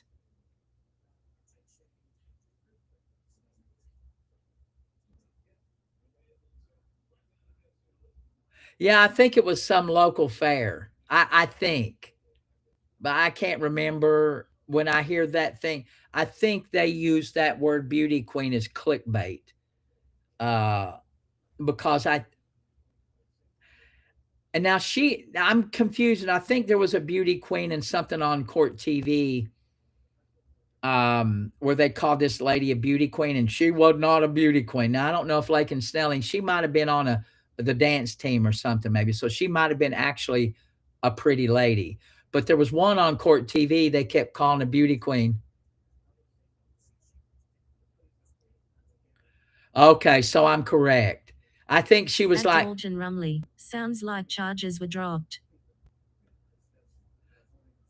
So Nunley, you're saying that charges were dropped, but they prosecuted her? There's no way you can prosecute somebody for that, I don't think. But this beauty queen, she might have been a beauty queen with the Possum Festival or something like that, like the Raccoon Festival or the Possum Festival. Or if you're up in Mount Sterling in Kentucky, you've got the Sorghum Festival. So she might have been a beauty queen in the Sorghum. And I'm not throwing any shade on anybody that's ever been a possum queen or a sorghum queen. If you've ever been a sorghum queen or a possum queen, I ain't trying to throw shade on you. But this lady at UK, Rumley, she buried remains in front yard. I don't think was a beauty queen. Burying remains in a front yard is different. They call that maybe abuse of a corpse or something. Abuse of a corpse or something. I could see that, but to have someone for like manslaughter or something like that, I can have a hard time finding out what kind of charge they would charge somebody up for having, discontinued a pregnancy by taking medication online. I have a hard time believing that some prosecutors that damn dumb to take that case unless they are running for office and they wanted headlines. Now that sounds like an unethical prosecutor wants them some sunshine. So maybe because they're running for office and they're getting some free press out of it. That is horrible if that's a prosecutor doing that. There's no way. It's a waste of taxpayer money. No way should you prosecute that. They're probably wanting them some free campaign. That's crazy. Crazy. At Dolgen Rumley, first-degree abuse of a corpse and tampering with physical evidence. So I was correct, abuse of a corpse. But still, that's just utter bullshit. I mean, I know you got to charge them up with something once you figure it out, but I don't know. Abuse of a corpse. I mean, really? Come on. I guess that would be the charge. But manslaughter or something like that, there's no way. Or homicide. I've seen some prosecutors charge DUI drivers. They'll charge the DUI driver for manslaughter if there's an unborn child and the mother and the unborn child, loses its life, a premature birth. I've seen them charge that, and those charges never stick. I mean, you have all kinds of problems with those kind of charges, but I've seen prosecutors do it because it gets them clicks and it gets eyeballs on them and they get some publicity out of it. And it's just utter bullshit to see a prosecutor do that. Like I was watching on court TV, there was a case just yesterday where a damn prosecutor prosecuted this old lady, man and woman. I almost think it was in Tennessee because I heard about this years ago. Old man and old woman lived together for 50 years or so. They were married, lived together. He was very ill and he did not want to live anymore. So they had a pact. At Dolgen Rumley, late-term abortion is what they pushed for charges. She was approximately 4 months pregnant. They had a pact to where, she would help him out with his situation. You know what I mean? And so she helped him out with his situation. It was supposed to be a dual. it was supposed to be a dual thing. She was going to help him out and then she was going to do herself. But I'm not laughing, but I found it quite comical. She helped him out, and then when it came time for her to do the deed, she got a little shy and didn't carry through with it. But there's no doubt about it, during the trial or in the investigation, there's no doubt about it that these two people had a pact. They loved each other. They were married to each other. The dude was terminal, and he wanted to have his own control over how he lived the rest of his life. She helped him out and couldn't carry through with her part of the bargain. And they charged her. Like, why? How are you charging some 70? I think she's like 76 or something. How are you going to do that? It's crazy. I don't know how you do it, but that prosecutor did it.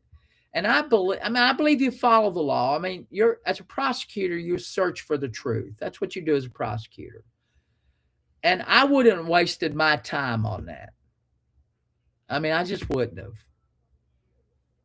So, you have to judge each situation. I know there's the law, and I know you're duty bound to uphold the law, but you also have to use your sense as a prosecutor. And this poor lady. What's up, Mel? What kind of message you send? I don't look at messages, man.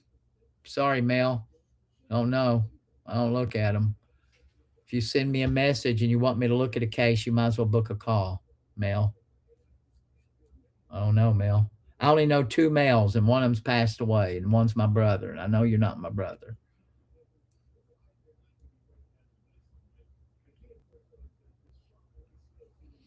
Yeah, that was nuts. Mel, go to my picture, click on my picture, and then click on the paperclip. And when you click on that paperclip, the 5th button down, it says, book a call. Oh, where's my sticker at, man? Oh, there it is. I lost my sticker.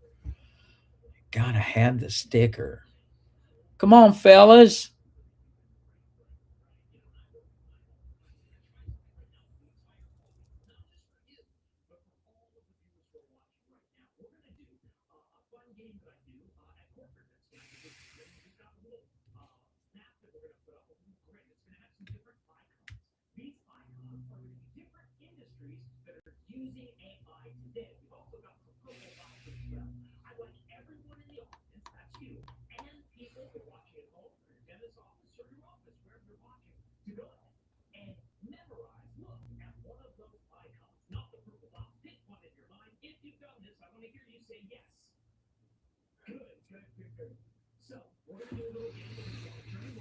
Come on, guys.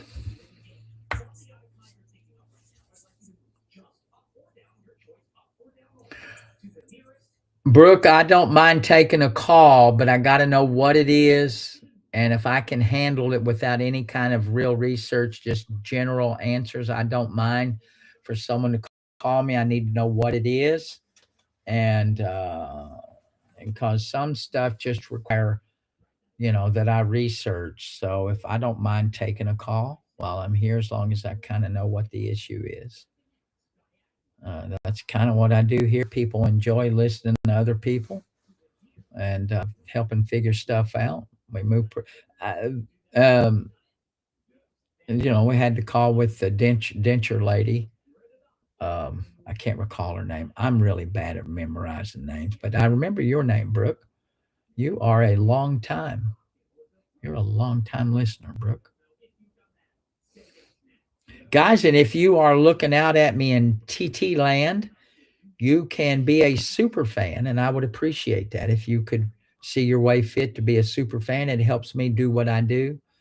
I have to spend about $300 a month to do what I do here, help me with my books. And thank you, Brooke. So if you're a super fan, guys, I do appreciate you. I really do. It helps me. So if you can become a super fan, I try to do extra stuff for super fans, but if I don't do anything, if you like what I do, it helps me do what I do. Being I'm a super fan to 2 people. I was for 4, and then TikTok raised their prices, so I cut 2 and I kept 2, and because I like their content, and they haven't changed their content. Now, the moment either one of these 2 that I like, once they start doing on the TT shop, I'm gonna get rid of them because these creators, I've seen so many creators fall victim, get sucked into that TT shop, and their content turns to shit, and it's just frustrating to me. Like, maybe, and I understand if they're trying to make money. I mean, I make money on this platform, all these platforms, but that's not all my content is. I would never be a servant to that type of grind.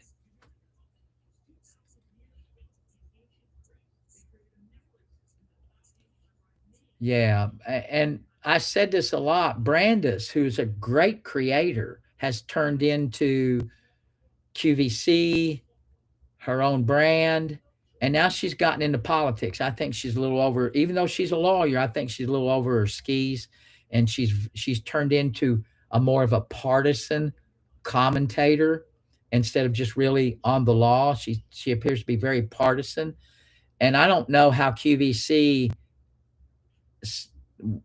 will continue, because I'm absolutely sure there's enough people. She's pissed off enough people, and they're probably calling QVC. And after a while, these big shops get tired of that. I mean, and that's the way it is. You got to pick your poison, man. If you're on some of those big brands, you might best stay out of the politics, because it will surely hurt your business. So, you know, but I like her content, but it has turned a little bit weird over the last little bit. She's sniping at people that are commenting on her page, and I mean, I don't know, but I loved her content, but now when you get on her page, it's she's humping her brands, some product, and then she's going into politics. So I don't know. But I've a couple of creators I've had to, just not go on, and it's not their politics. I mean, her politics doesn't bother me, but I think she's pissing a lot of people off. It's the branding and all that stuff now. I'm like, I like her content when she was talking about the rushes and pledging, and she did a lot of commentary on popular culture, and I don't see that anymore on her page. So, you know, and there's a couple that I've even had on my podcast, and they were on my podcast, and their content has changed totally.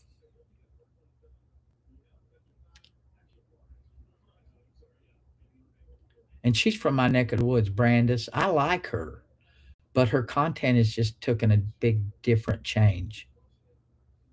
So my content's always the same. Now, some people get on here, and you're always, I hopefully, Brandis, I can't remember her full handle, but she has a brand called Laugh Out Loud, and it's really good. She has her own clothing line, so much props to her. She has busted her ass. She developed a clothing line, and she's doing well. But her content, I mean, if I'm looking at just a content creator, she was really good. And now she's turned into selling brand stuff, and she got into politics, and it's just not, I don't think everybody that has a megaphone should use it. Sometimes if you have a megaphone, you should just keep it shut, right? Just don't, because people don't care. If they like you, what you want to try to avoid if you continue to want to try to make money, is not piss people off. You can have some opinion. I got opinions, but my show ain't branding, right? I'm not a brand guy. If I was a brand guy, then I'd be a lot more cautious. I'm just thinking it's a bad business decision, but who knows? I don't know what her bank account's like. But I would. Michael Jordan said it. Michael Jordan had the best line in the world when someone asked him, and he was at his zenith, he was at the apex of his shoe and his career, and someone asked him, how come you don't talk about politics? And Michael Jordan still don't talk about politics. And he said, you know, they all buy shoes, basically. Why am I going to piss off somebody? They all buy my shoes. Why do I want to do that? So, you know.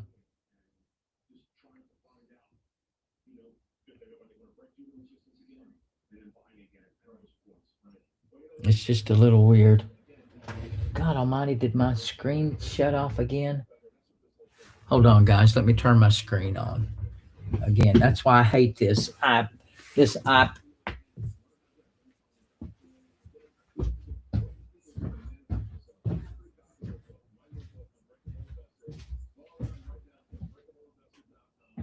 Yeah, I'm not saying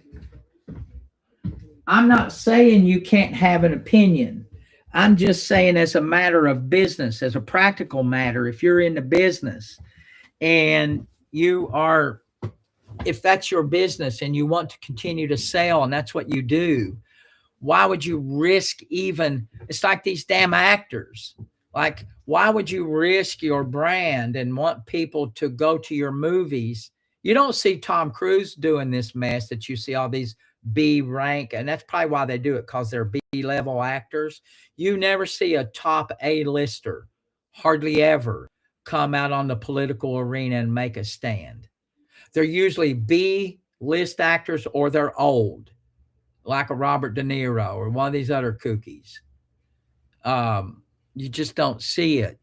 John Cougar Mellon, because I'm not selling anything. I'm not branding. I mean, and I do sometimes. I just admitted that, right? I do have views, but this is not what all my page is about. I mean, you can't, I always make a position if I feel it's necessary, but that's not all that I do. It's not even a fraction of what I do. So I'm talking about, these A-list people. No, man. You never see them do it because they protect that brand. Yeah, they protect that brand. So I don't really have a brand. My brand is life and law. That's my brand. I talk about life, and sometimes it's politics, but I'm not a partisan. I have my views. I am a libertarian. I'm slightly conservative on a lot of things, but I'm also liberal on a lot of things. And if people watch my show a lot, they're going to see that I'm liberal on a lot of things, and I'm conservative, but I mostly am a libertarian. I just want the government to stay the hell out of my business. I want them to try to keep my water clean. I want them to try to protect me in case of fire, or protect me when I'm out in public. That's all. That's all I want them to do. Well, that's not much. That's not much to ask. So, but you never see an A-list person come out and get on this soapbox. You just don't see it because they protect their brand. So, but some of these content creators on these platforms, I think they get a little sideways. They forget what made them famous. And you see this throughout, even before social media. You notice, and I can think of 2 or 3 people that just ruined their career. Ellen DeGeneres had a wonderful show, but she turned partisan and came out and did things she probably shouldn't have done and lost her following.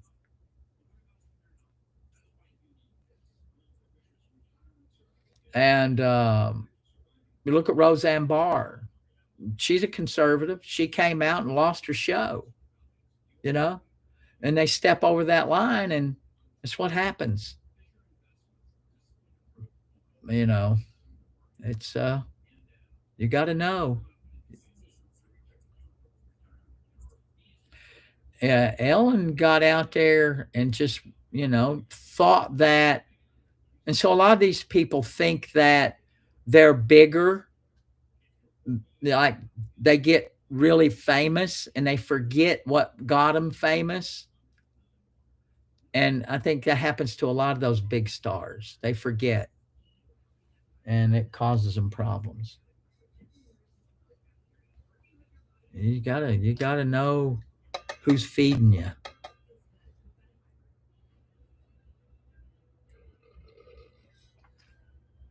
Now, if you get to the point where you got more money, as we say back here, if you've got enough money to burn a mule in a wet swamp, then have at it. Spout it off. Get that megaphone and say it. But if you ain't got that kind of money, FU money, if you ain't got FU money, you probably be advised to keep it shut. Jane Fonda ruined her career when she did what she did, and people still haven't forgiven her. She ruined her career. But for Ted Turner, she would be more of a has been. Ted Turner brought her to some level of resurgence, but she still has got past V. Still hasn't got past it. Still people that call her Hanoi Jane. What he did today was most unheard. People right now in that same,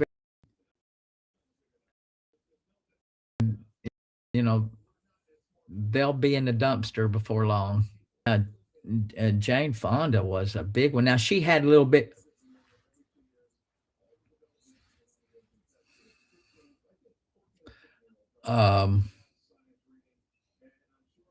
Jane Fonda was, and Vietnam's been a long time ago, and she still is suffering from it. I mean, big grudges on what she did. So it's funny.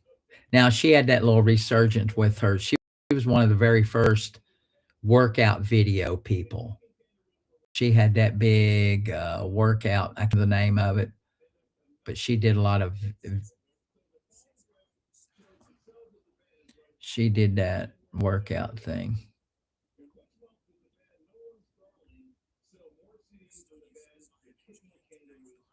Thank you very much, Miss Donia. Is it Miss Donna? It's coming through my earpieces a little different. Miss Donia, Miss Donna.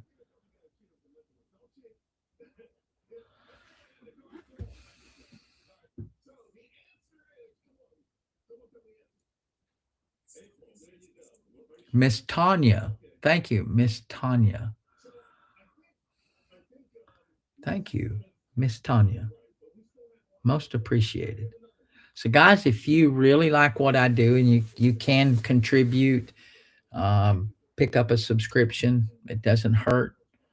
I do a little bit of extra stuff for super fans.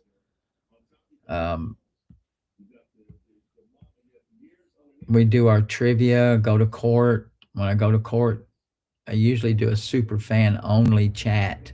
I didn't do the super fan only chat yesterday. I go on the 11th. I got a bunch of crap I got to do. I got a mediation on the 12th.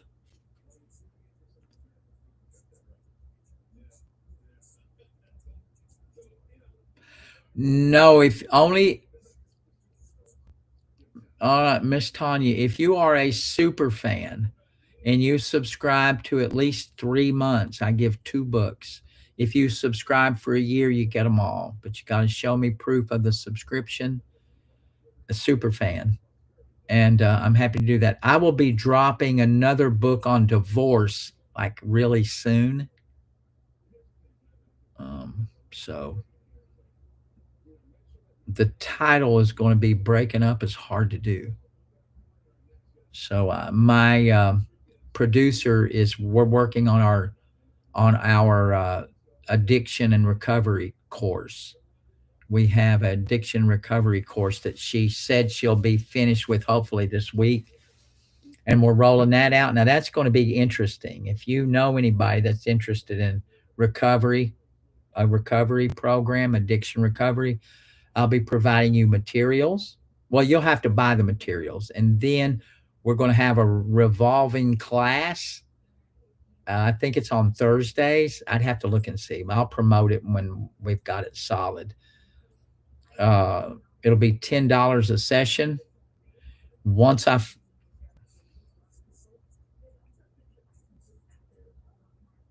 Yeah, breaking up is hard to do. Yeah.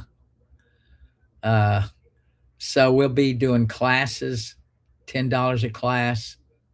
A couple classes a month would do you good if you're truly interested. There'll be homework. I've given everybody homework. When you log on, you'll know what session it is, and that way you can prepare.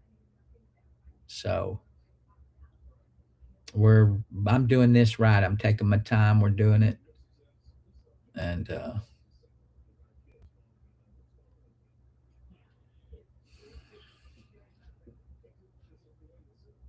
hopefully have it ready to go.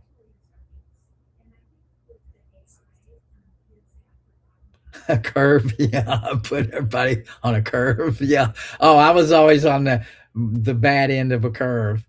I was always one of those praying, "Are you going to grade this on a curve?" I do. I have done marriage counseling. Yeah, do you grade on a curve? Law school don't grade on a curve. Uh, but I was always on the back end of a curve.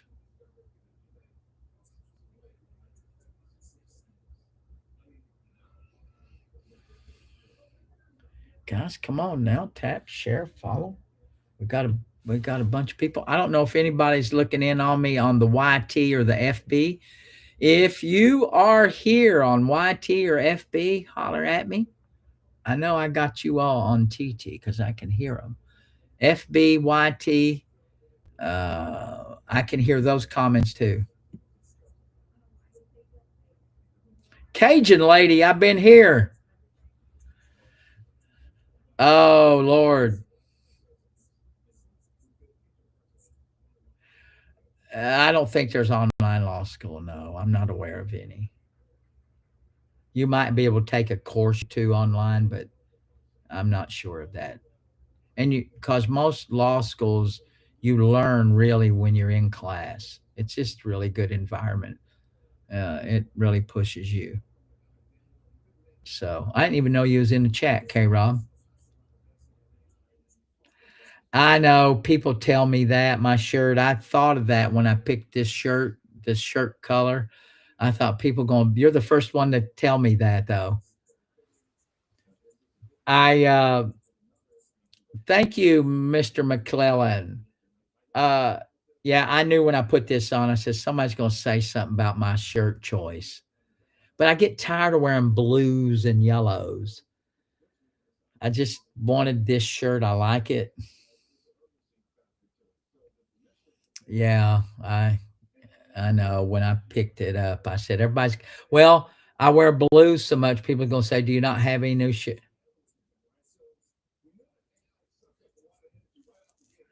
All right.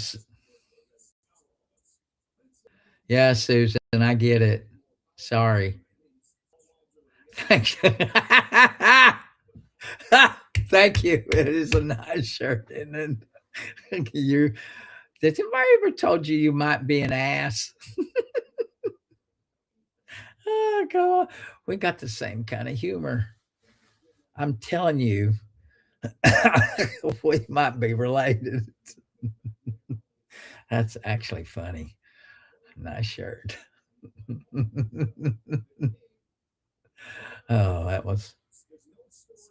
Oh, okay. I thought she was yapping at somebody. Thank you. It is. I love it. I know, Susan. This is one of my favorite. I thought she was clapping back at somebody.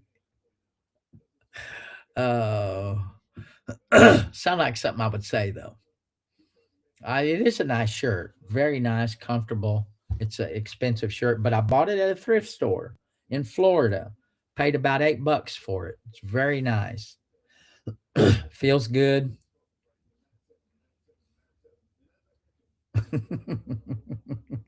Oh, that make me laugh. I like laughing.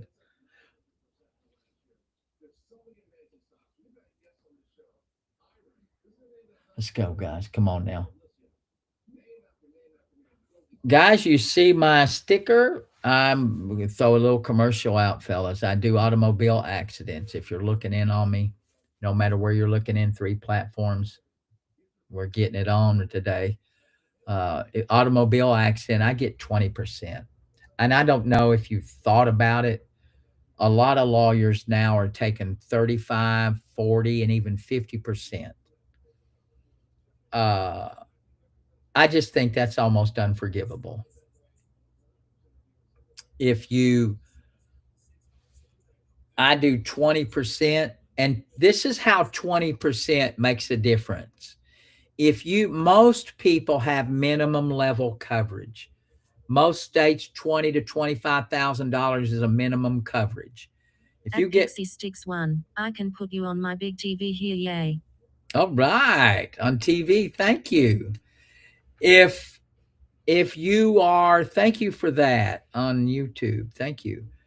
If you are in an automobile accident and the other fella only has a $25,000 policy and you're hurt and you get a policy limit, let's say you get negotiated on a policy limit. Your lawyer negotiates a policy limit. 40%, do the math, 50%, you're giving away $12,500. I do 20%. 20% is half of 40. You're sticking a hell of a lot more money in your pocket. So that's where it really makes a big difference. I settled a lady's claim about 5 months ago. I got 20%. It was $100,000 policy. I got 20,000. She got 80. Most lawyers, and I have no problem saying this, most lawyers would have taken advantage of this lady and got her for either 40 or 50%. They would have taken almost half of her money. So that's where 20% makes a big difference. Now I do that. I'm also associated with the Lanier Law Firm. And if you take a look at my sticker, silicosis, asbestos-related cancer, mesothelioma, we got you. We will help you. We'll put a team around you and maximize the chances of you getting a good recovery. Top dog. Lanier is the top dog when it comes to asbestos litigation. And we're also doing silicosis. It's a lung condition due to rock dust exposure. We're also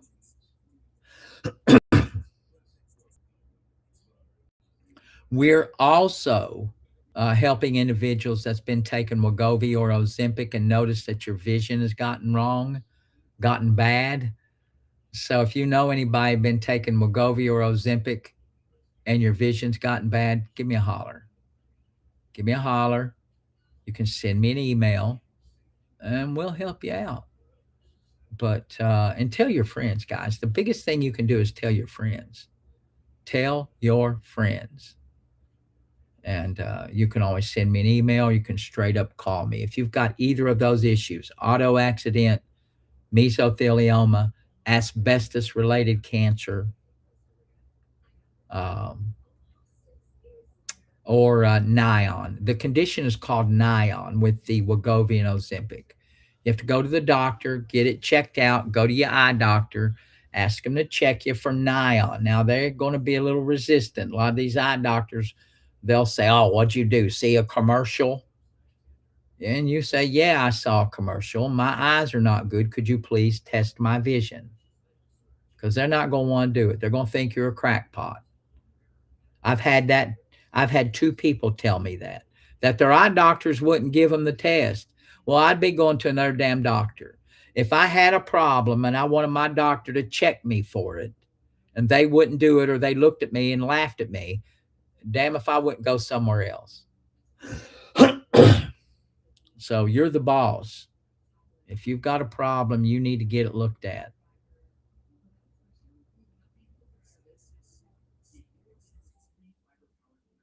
So you get it checked out, because it could be devastating.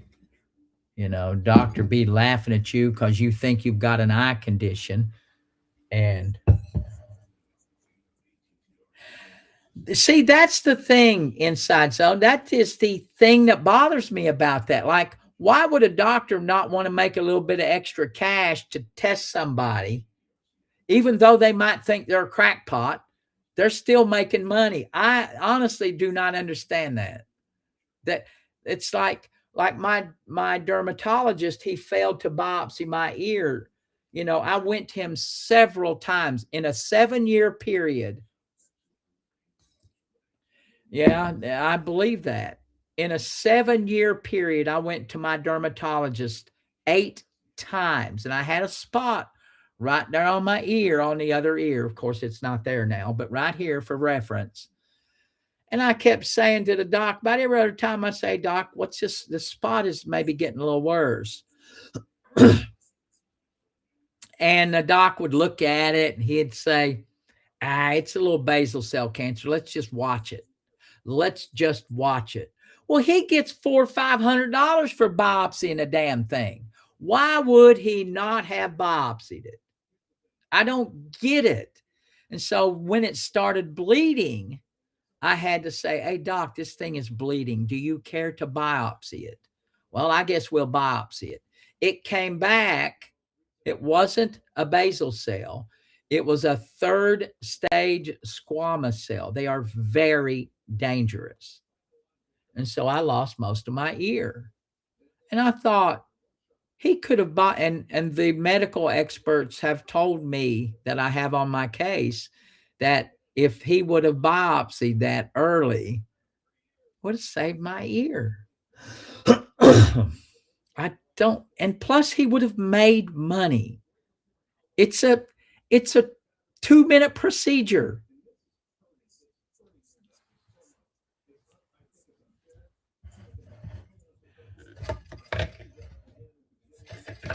I got you. I'll Venmo you.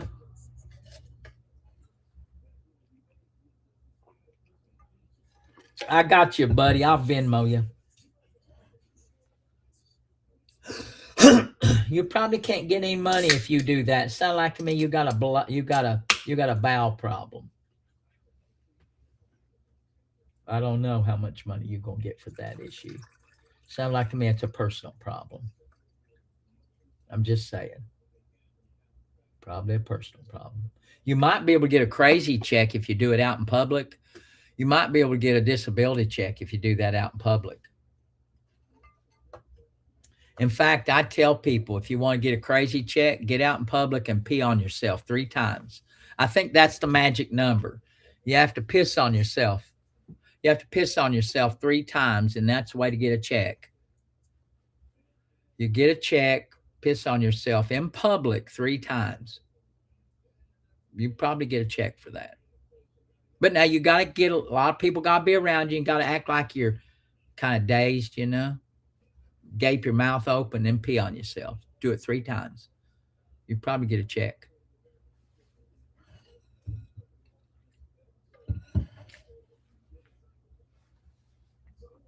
You probably get a check.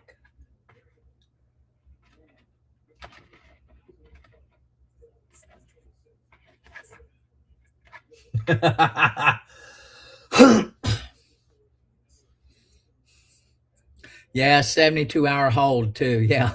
Yeah. I don't know if you're sleeping. I don't think it does the same effect. Yeah, if Probably if you're sleeping, it does. They call it something else if you're sleeping. Uh, I used to tell my friends because I used to do some Social Security work.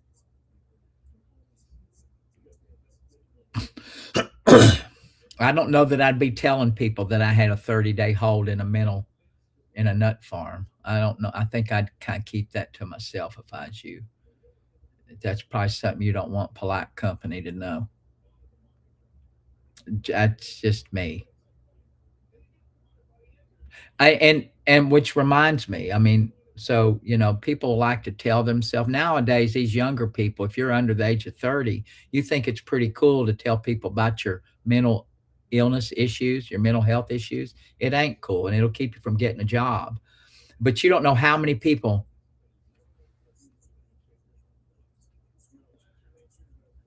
you don't know how many. You don't know how many interviews I have had over the past 15 years. Younger people, and they will say this in an interview, that they're being treated for mental health issues. Like, why would you bring that up in an interview? I mean, what goes on in your mind that you're about ready to tell a future employer that you have a screw loose? How does that make any sense to anybody? That's the kind of shit you keep to yourself. And they'll tell you that I've had them in an interview tell me what medication they were taking. I'm sorry, when someone does that, the interview is over. It's over, because I ain't hiring you. I don't get it. I do not get it. Some things just you got to keep to yourself. No, it's not discrimination, Inside Zone. That is not discrimination. Zero discrimination.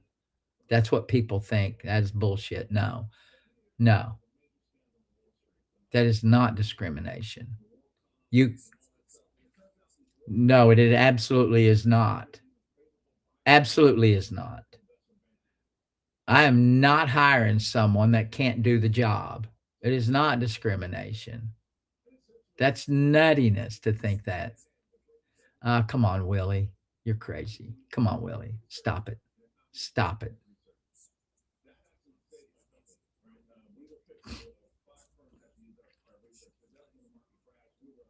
Yeah.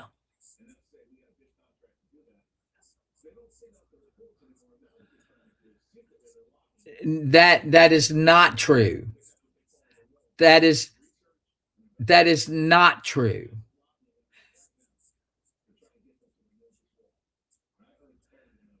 That is not true.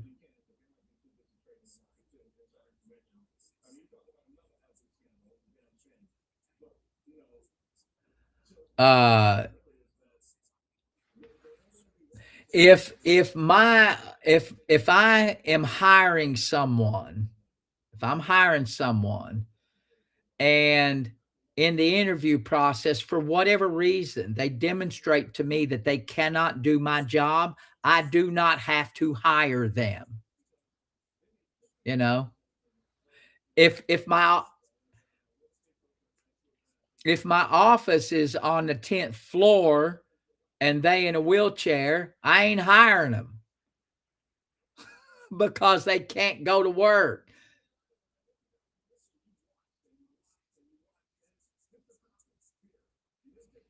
Yeah.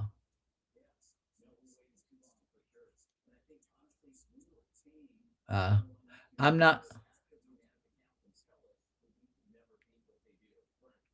So it's just, if you're ugly, you ain't sitting at a front desk. Ain't nobody gonna hire you if you're ugly and you're sitting at a front desk. Now, I know that's probably hard. Like, I could never work at a front desk. I'm not a very pretty man. And that's okay. And plus, my disposition is a little bit rough. So I'm probably not working at a front desk. If I've got a front, if I've got a front desk position open, I'm hiring someone that I think is pretty. Now they got to be able to talk. They got to have some sense, but I am not hiring some ugly person to sit at my front desk and greet the public. Some people call that discrimination. I'm sorry, that's not discrimination. So, not doing it.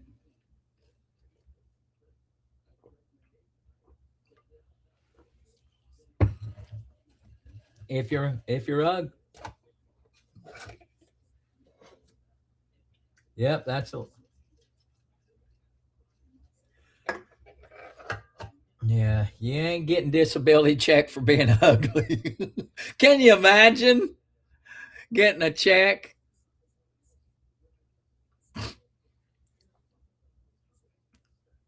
Pretty people have an advantage. That is absolutely true. There's been multiple studies done on pretty people and ugly people. Pretty people always get an advantage. They do. You might not like it, but it is an absolute fact. They've done multiple studies on this with young kids, and how they've done the studies is they've taken thousands of kids and they show them pictures of people that they think are attractive and really ugly people. And little kids will identify the pretty people out of these pictures. It is astounding to see the data on that. It is absolutely astounding. So you might not like it, but it's fact. It makes people mad when you say that. If you're pretty, you got an advantage. But most people that are pretty don't try to develop the other parts of their personality.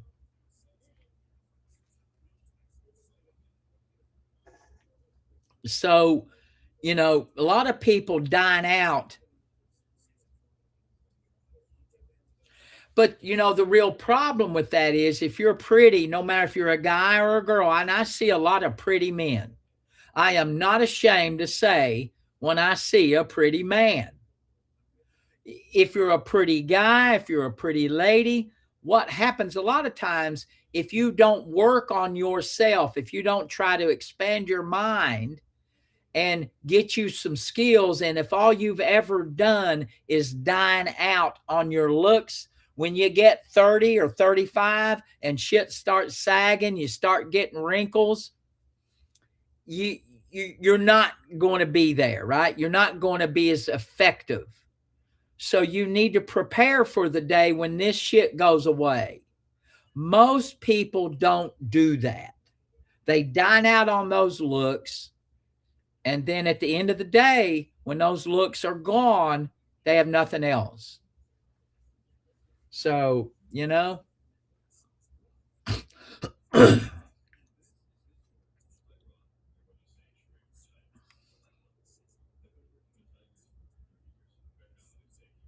oh yeah, you ain't eating nobody's got sores.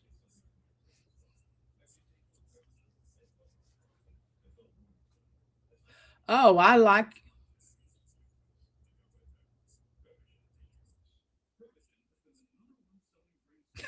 No kidding. A dentist do that. Good job. Oh, what a bonus.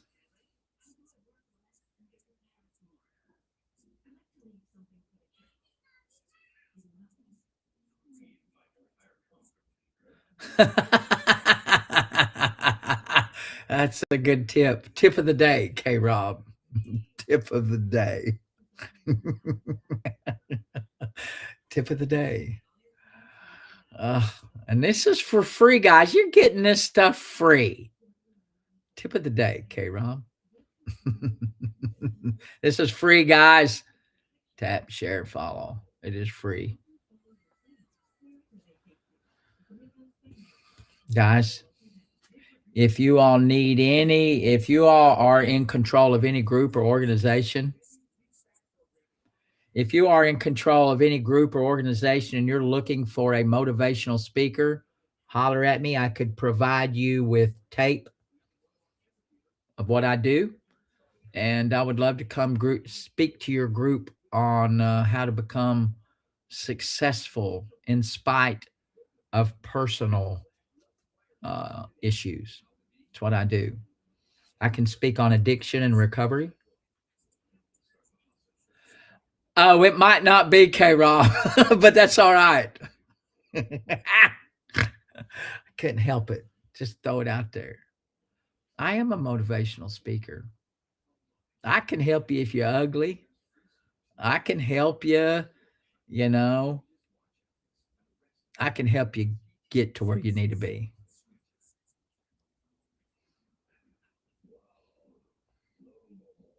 Yeah, but I do motivational speaking a lot. Well, I don't do a lot. I used to. I do probably 7 or 8 gigs a year up until the C-19 hit us, and I just haven't gone back into that. But I love it. I love traveling, and I like talking and trying to help people. I like sharing my message, whatever that means.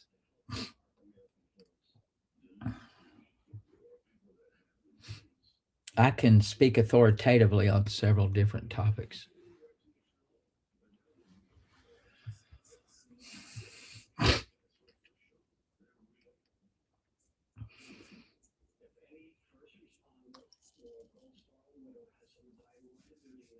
Well, you got to focus on that other stuff. If you're homely, you got to focus on that other part of your personality. You could be funny, be charming. Because people always say that, you know, they're a little bit homely, but they got a wonderful personality. When I was dating back in the day, when I was dating, you could always tell that you was getting ready to go in with someone that wasn't very pretty because they'd say they got a lovely personality. I think that's, you know, that lovely personality thing. You got to look past that first impression because they got a wonderful personality.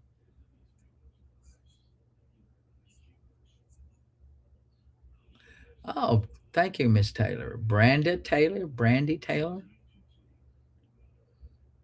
Who knows? I might have been your counselor. I've been doing recovery counseling, substance abuse and addiction counseling since 1985. High school. Yeah, in high school. I don't know. No, in college, I've heard them say that. Great personality.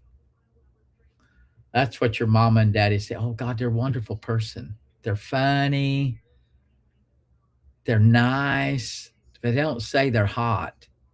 You know, no one ever says, oh, man, they're really, unless it's a dude. Some of your bro friends might say, man, she's hot. And girls probably speak that way. I'm not a girl, but I'm sure girls speak the same way. Do they have a droopy eye? Yeah, that's a good one. Yeah.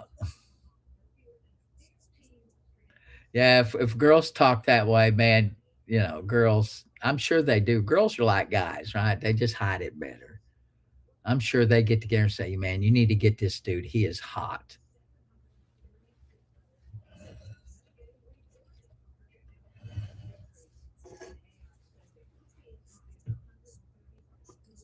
I like Saucony, you know.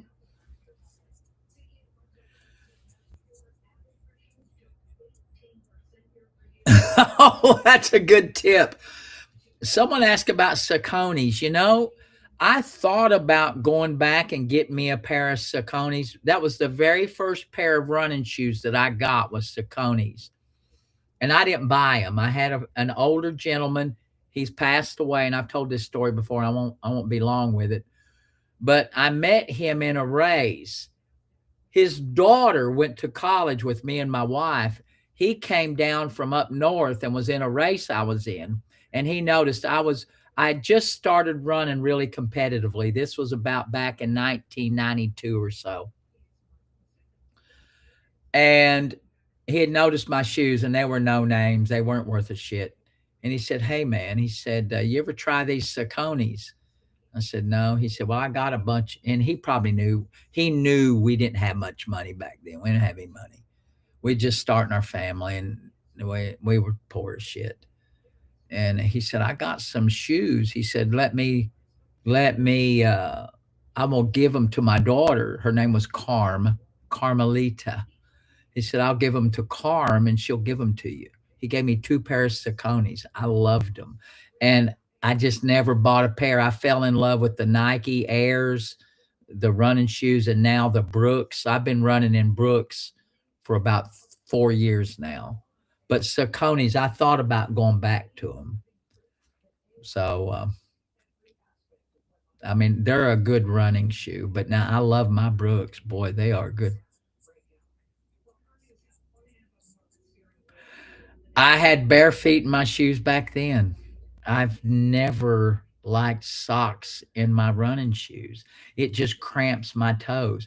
Now, there for a while, I did really thin nylon. I'd get my wife's footies, the really, really, really thin footies, and I would put them on. Now, I can do those, but they have to be really thin and about a size up. I don't like my toes to be all jammed up. So I would wear footies back in the day, really, really thin, almost like stockings, hose, and would wear those inside my shoes.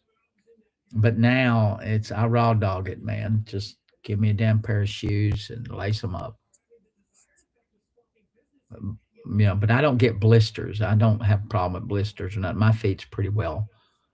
I've been around about 80. Well, somewhere around 86,000 miles I've put on my feet. That ain't counting my elliptical work or my treadmill work. That's road running. That's a lot of miles. I would like to think I'm going to reach to 100,000 miles, but I probably won't. I mean, that's just probably not going to happen. That's a lot. 86.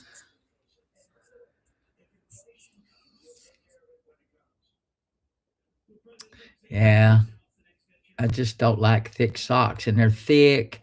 The socks will rub a blister on you quicker than bare feet will. But now those nylon, really sheer, thin nylon footies, I will wear those. I've got actually 2 or 3 pair of them in my drawer because I have wore them. But as a general rule, oh man, I'm bare feet guy. Now even when I'm in the house, this causes me problems. Not here because this is my home. If I know I'm going somewhere like to a friend's house, because people take off their shoes at the door. I don't take my shoe because my feet hurt so bad now when I walk on solid surface. They really, I'm really in pain when I walk because my feet, that neuropathy hurts. So when I'm at my own house, I have these Brooks that I thought I was going to run in, and they're not cushioned enough for me to run in. So I have a couple pair. I wear them in the house. But when I go somewhere, Mary Ann will say, she'll say, "You better get you some socks on because we'll go somewhere." And, people got to take their shoes off when they come inside somebody's house. So I have to put socks on when I go somewhere. I think it's funny. She'll say, "Get your socks on."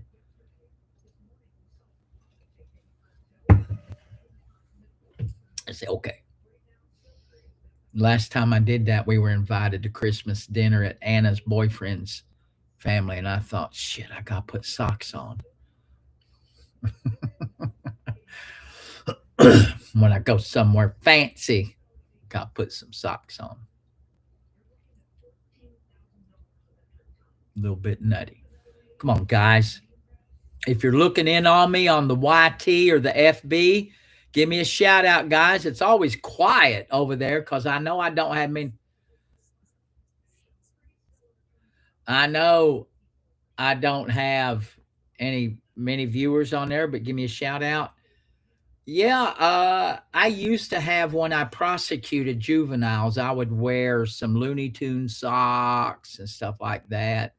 But now my dress shoes, when I wear socks, I usually buy my dress shoes about a size or a half a size bigger because I know with dress shoes nowadays I don't even put socks on my dress shoes nowadays. I don't, but used to when I was going to court, I would. I tell you, buddy, I ain't lying. Yeah, I don't think we're normal though, K Rob. I'm pretty sure we're not normal. We're afflicted. Uh, you think about things different when you're raised rough. You got a different perspective. I'm pretty sure I'm not normal. Yeah. Yeah. Yeah. See, Marianne's with me on that. She don't like socks either. But, we're both Appalachian. So I don't know what that says, but I had you talk about weird ties. I was in court maybe 5 or 6 years ago, and there's a fellow around here that's an older gentleman. There's an older gentleman here in our community. He's a lawyer, and he's very eccentric. He he looks like that painter, the one that did the tomato can. What was his name? The one that did the tomato can. He looks just like him. Crap. He's a cross between Mark Twain and the dude that painted the tomato can.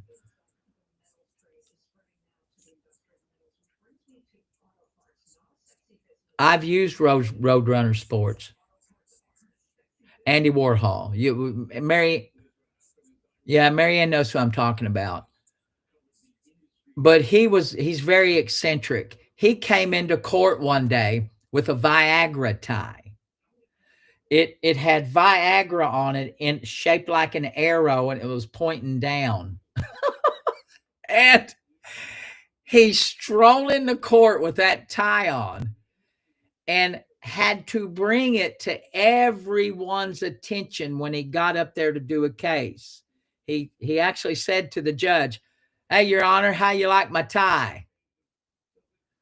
And so he had a Viagra tie. He was crazy. He's still practicing.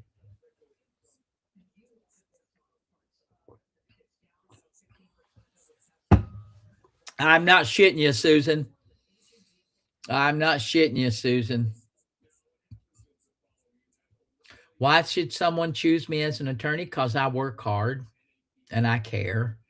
If that makes any difference. This is not me as a lawyer. I'm probably hurting business like this, right? But I do care. And if you hang around, I mean, it's just all I can tell you. I am an attorney, Kimmy. Well, I don't want to go that far. I'm not the best, but I work hard. I mean, I work hard at what I do. Whatever I choose to do, I do it well, and I care about it, and I try to have fun. When I prosecute it, I can be a little asshole, for sure. So I don't have a problem getting clients, but it's to each his own. Oh, no, Andy Warhol wasn't an attorney. I'm telling you, this fella looked like Andy Warhol.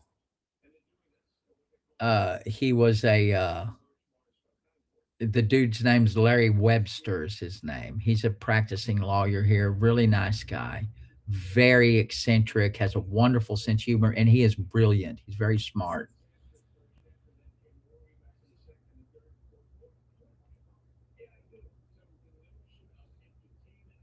Has the little round glasses like Mark Twain. He's just weird. I don't do a win-loss. No one.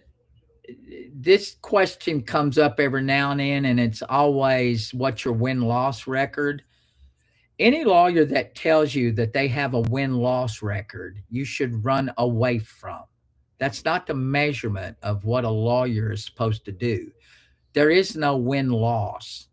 You try to get your client in a good position to succeed, whether it's getting the money.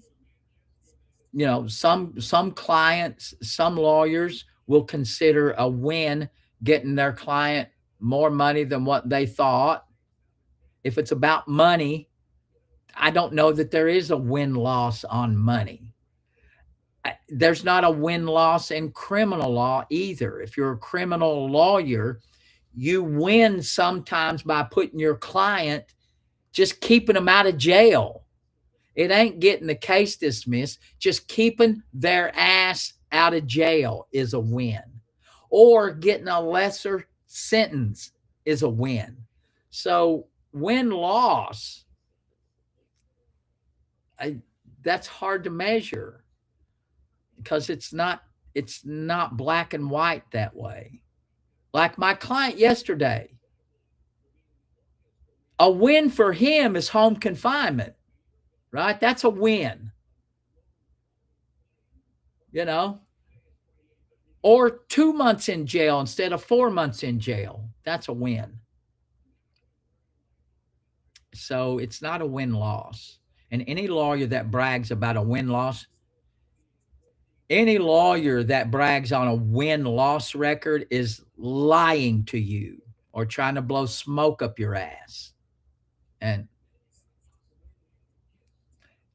we reduced his jail time at least now. I'll probably be able to get him all on home confinement. I don't know. I got his time. I got 60 days cut off of his jail sentence at this point already. 60 days. She was wanting 120 days jail. There is such a thing as back pay for SSI and SSDI. It's calculated different.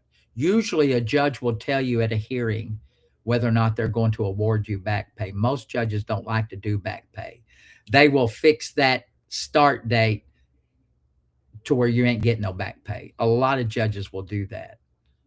It sucks. I've been to these hearings where my client should have gotten several thousands of dollars of back pay, but they jiggle the date.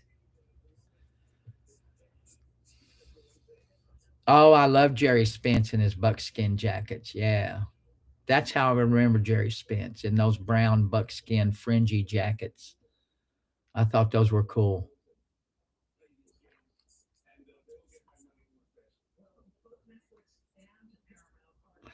Yeah. The best loss show that I've ever watched was The Practice. Was very good. It was a very good show. I think that's probably the best legal show that I've seen. I mean, I like it. It's head and shoulders above all of them. They don't have it anymore, but it was well written, good cases, good storylines. Perry Mason's not a real good law show. It's good. I like it, but it's if you want like some kind of representation of what it's like, The Practice was better. But now The Practice was a different kind of, show. It dealt with high class, high dollar people. So, Law and Order is not really a law show. I don't call it. It's more of it tries to be a hybrid between a reality. But I do like it. Anna loves it. Me and Anna will sit and watch a lot of episodes of the SUV.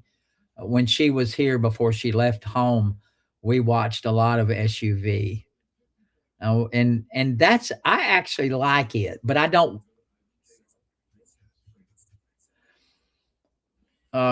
Special Victims Unit, we watched it a lot. Yeah.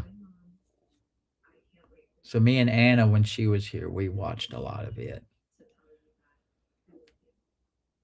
But the practice was very good. But I don't watch a lot of law shows. There was some great characters on that. James Spader was on there. William Shatner was on there. I think Tom Selleck was on there for a while. I mean, the cast on that show was very good.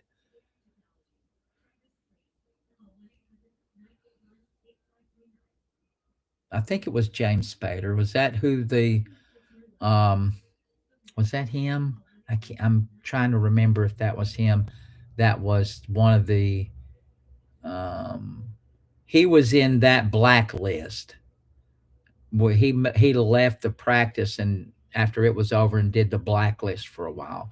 And me and my wife, who's on here in the chat, we followed it. We watched it for a couple of years and then it turned very dark and got really creepy. And I couldn't watch it anymore because it was so bizarre. It was a very good show. Very, very good.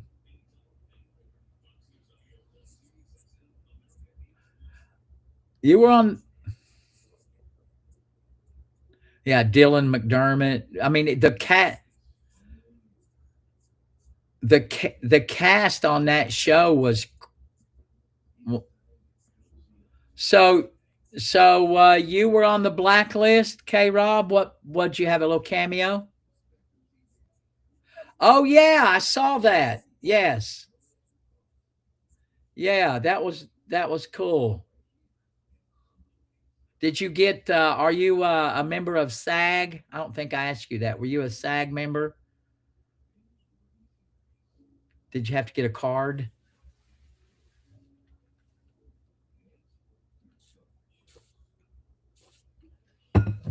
Yeah, the blacklist was very good, but it just got really creepy at the end and it was hard for me to tolerate it. It was because it got weird and it was just it took a different turn.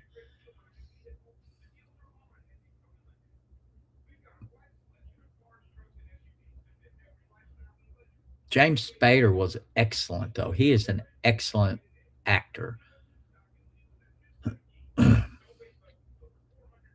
And Dylan McDermott got into it's probably a good thing. No talkie.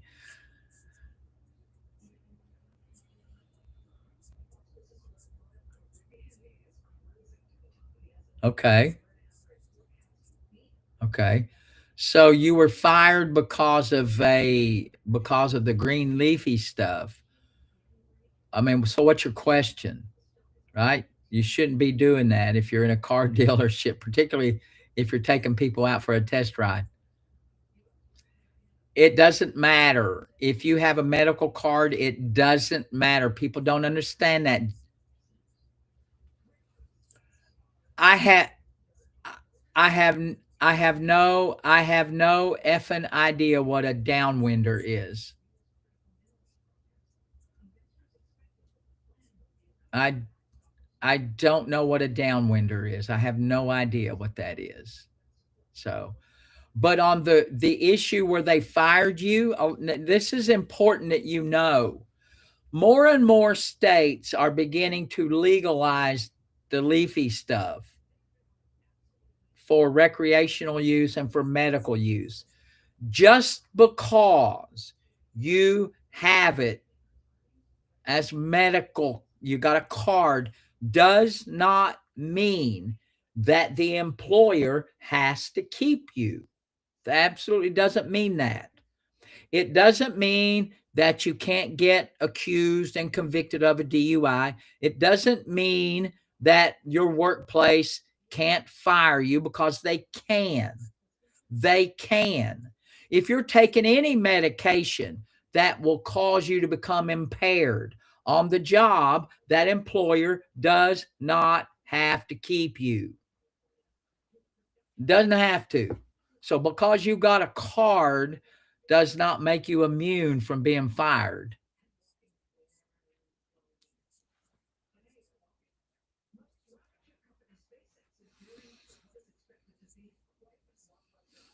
Yeah, that's what I was thinking of, downwinder. That's exactly what I was thinking of. It's like, oh man, be down. You want to, if you're living near a pig farm, you don't want to be downwind of a pig farm. Ugh, that would be horrible. There's some goats across the creek here. Little people have goats, and they smell like hell. In the summertime, they stink. And they got them over on that hill. Now, I haven't heard them this winter. I don't even know if they keep them in the winter. But this last summer, they smelled like shit. Smelled bad.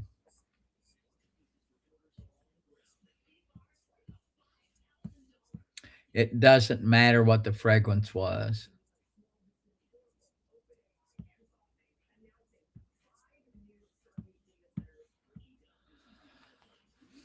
Well, that would be another different kind of lawsuit. You probably missed some kind of time frame on that kind of a lawsuit. I don't even know what the question was. Someone said they had a downwinder. I don't know if you're a downwinder. Radiation exposure, I guess. I don't know the question. There may be some kind of case out there. I don't know. Oh, I don't practice in Tennessee. I can go to Tennessee if you have a car wreck. I do landlord tenant issues. If you have a Florida, I can give you information on about anything, guys. I do a lot of stuff. If you really want personal attention, go to my profile, hit that little paper clip, and then there's a button that says book a call. I know everybody says my shirt's bad. I can talk to you about your child custody case. I can talk to you about your medical malpractice case. Yeah, my shirt makes it bad to read. I'm sorry. What's up, Cave Hike? Yeah, my shirt I know makes it rough. I hate it, but what's up, Max? How you doing, Mad Max? Guys, thank you. Let's get this popping, guys. I'm gonna be on here probably for another hour. I've done a lot of work in WV.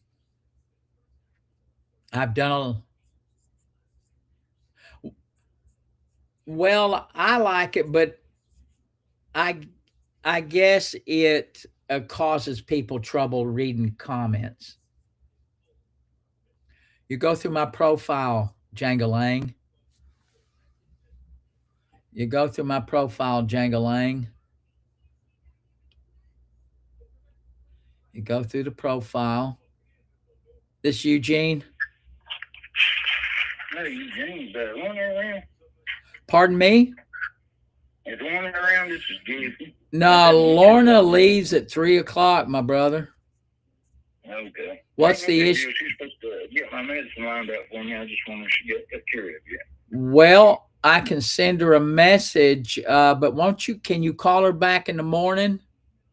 Yeah, that ain't no big deal. Ain't no big hurry. I just figured I'd check with her so she got it lined up, you know. All right, my man. You got to call her before 3, okay? All right. Thank you so much. All right, pal. Yeah. See, all of my business numbers come to my cell phone. I always answer the phone. Yeah, book a call. It's the fifth button down after you click on the paperclip, and $79. If you want real personalized attention, I can do that. A lot of different things. If you've had an automobile accident, you can call me actually. Send me an email. You don't got to book a call. You can send me an email, you can call me. If you've had an automobile accident and you were hurt, you got to be really hurt, not fake hurt, not just a little hurt. I want, if you're hurt, if there's insurance, and if it wasn't your fault. If you're a passenger, it is never your fault. Never. And you could look at the sticker, guys, mesothelioma, asbestos related cancer, silicosis is a big one. If you worked around rock dust, we can help you. If you've been taking Wegovy or Ozempic, we can help you. If you notice that your vision got a little bit fuzzy, get it checked. Get it checked. What's up, Steve? How you doing, Steve? Stevie. Come on, guys. Tap, tap, tap, tap, share, and follow me. Follow.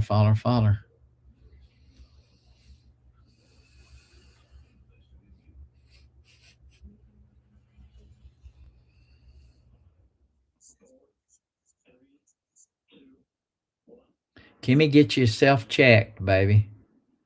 Check. It's called Nion. Get yourself checked for the presence, for check for Nion. It's almost, it sounds like a gas, right? Nion. Ain't that neon? Neon.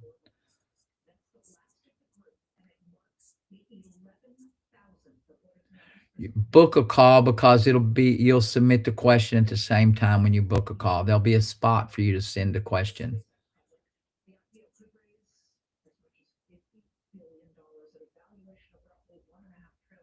If I randomly, yeah, I just not a hoodie guy. If I wore a hoodie or one of those beanies and everybody wears toboggans, you don't see many creators doing that anymore, but they'll wear the hat on backwards. And there's so many of these creators, even the girls, even the lady creators, they wear these damn hats on backwards. If I did that, you all think I'd lost my nuts. This is Eugene. Hey, Eugene. My name's Michael. Yes, Michael. And I was wanting to know if I could ask you a couple of questions. Well, Michael, if you want, like I say, were you on my live just now? Yes. Okay, Michael. So I'll tell you, if you want me to give you, normally I don't take these kind of calls unless you tell me what the issue is. But wait a minute, hold on. If you want me to really research and give you a good, thoughtful answer, the best way to do that is book a call. So give me a 30-second version of what the issue is. What is the issue? My daughter has lost her, she was married, and her old man, she had 2 kids, and she took them for 2 weeks for visitation. Well, when they did that, then he went and filed full custody for the kids, and he's been multiple DUIs. This past summer, he was DUI and hit 2 people on a motorcycle and killed them, and now he's in jail, and the kids is in the custody of his girlfriend. And I was just wanting to see. Okay, so were they married? Yes. Okay, so they were married. Are they divorced now? Yes. So then and are you the father of the mother? Yes. All right. So I'm gonna say something just on my impression that you hopefully I don't want to offend you. Why the hell does she not have her children right now? Why does she not have them? They won't give them. Then she tried. No, wait a minute. No, how did she lose possession of those kids? Let's go in the Wayback Machine. How did she lose possession initially of those kids?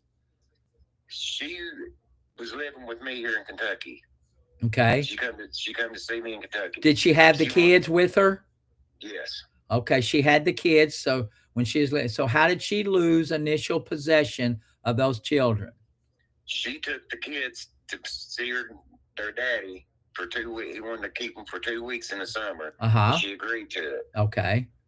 So when she took them, the 2 weeks went by. She went to go pick them up, and he had went and filed temporary custody of them. Where does he live? This happened in Tennessee. So she took them to Tennessee, and they were separated but not divorced, right? Right. And so he probably claimed that she had abandoned them, right? Pretty much. Well, did he or did he not? What kind of claim did he levy on her? He said that she was on drugs and all that stuff. Okay. Okay. So I didn't want, I mean, I'm not trying to be disrespectful. I'm just saying there must have been something else out there. Did she ever submit? How long has this been that he has had those babies? I'm going to say 2 years. So it's gone on 2 years and she has not submitted herself to Tennessee and tried to get her kids back. She did, and they told her that she needed to get a lawyer, and the girl, I mean, she don't have the money to get a lawyer because the lawyer said it's going to be $5,000, and she didn't have one. But I mean, so this is what I'll tell you. First off, if she can do her own motion, if she's really, and I'm not fussing at you. I know you're a father and you love your daughter, so I'm just trying to help you out here. It's been 2 years. She is going to have a harder time now, but she can still do it. If she doesn't have any money, I would be parading my ass at that courthouse, because a lot of these courthouses and a lot of these places in Tennessee probably has these petitions that she can go to the clerk's office and file her own petition. Now, is it the best way in the world to do that? No. But what will happen is that she can go to the courthouse, tell them that she wants to file a pro se motion to try to get visitation of her children. First, she's going to have to start with visitation. It's been a while since she's had custody, and they ain't turning those kids over to her anytime soon. She will have to submit herself, get involved in that case. Was she ever served papers? I don't know, sir. So I'll tell you the truth of it. She probably was. There was probably some kind of an action if the dude took and got temporary custody and he claimed that she abandoned them. Basically, I've seen it 1,000 times. So he claimed that she abandoned the kids and that she's on all kinds of substances and she ain't fit. That's what he probably claimed.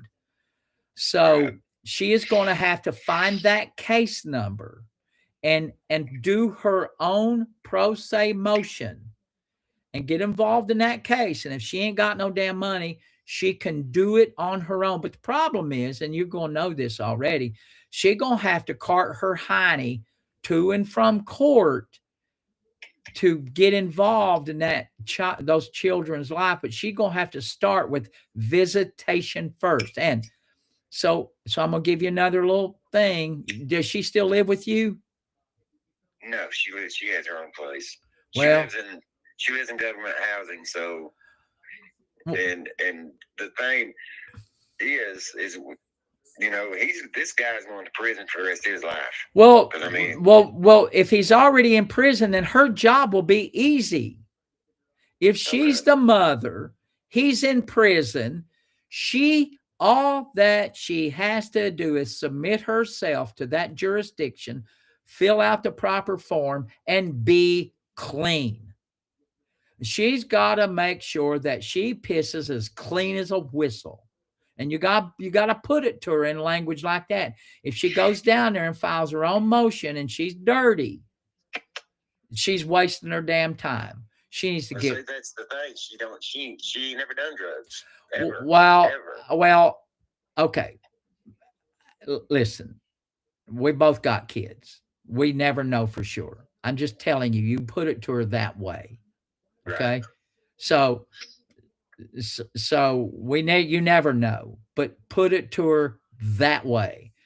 If she's even got the green stuff in her system, whatever it is, if she's on medication, you gotta tell her. She go down there. So if he's in prison, her job is easy because the other lady ain't related.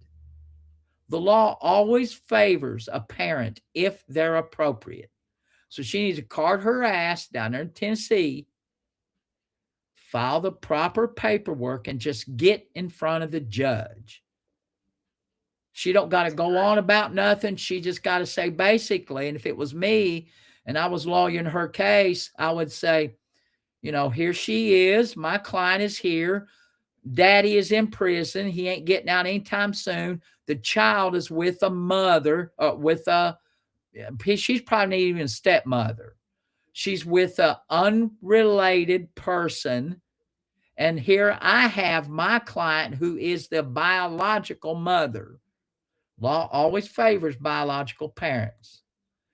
So her hiding, because now the judge going to look at her side-eyed and say, what the hell, you waited 2 years?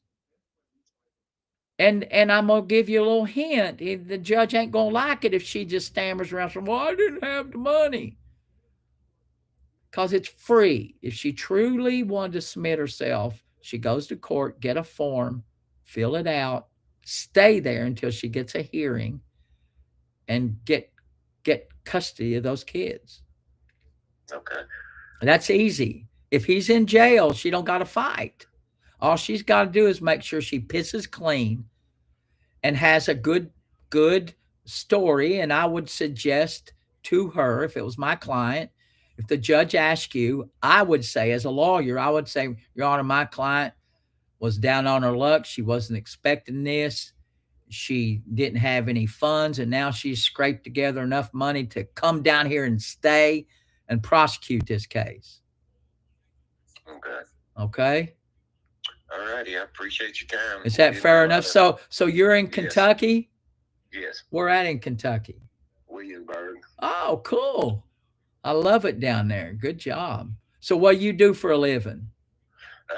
Just got my SSI. All right, my man. Good job. So, well, I hate it that you've got, that you're fooling with this, because I know it's a heavy thing on your heart with this daughter. How many other kids you got? I got a son. Okay. Does he do pretty good? Yeah, he's got 3 kids of his own, and they moved to Barbersville. Oh, really? Yeah, and they just had bought a house and didn't live there 3 months, and his wife died. Oh my God! So he was stuck with 3 kids. I think when she passed, she's been dead 3 years now. And the oldest one he just turned 13, and the next one is 11, and then the next one is 9. Well, hell, they're pretty well. I mean, he can manage those kids. They're big. Yeah. Okay. Yeah, so things are going good except for her. I mean, she kept telling them, she tell everybody, said he's going to kill somebody one day. He's going to kill somebody one day. And okay. He had the youngest kid with him when the accident happened. I don't call it an accident. Well, let's not. I can't talk about that. They'll get mad at me on social media here. Don't use that word. So that's okay. Just listen. Take care of your daughter. All right. Mm-hmm. And tell her what I said. And if she goes down there, it's easy. If he's in prison, that's easy for her. Okay.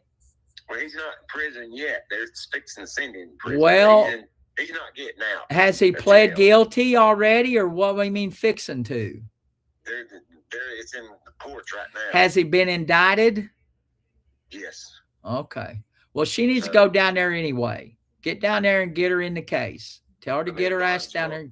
Tell her to get her ass. $1 million. Well, tell her to get her ass down there in that case. Okay. Do that. All right. All right, buddy. Thank you so much. All right, my brother. You stay straight down there. All right. I will. Yes, sir. Thank you. All right.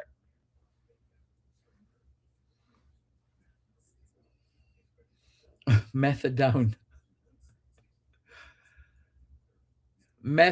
Joan.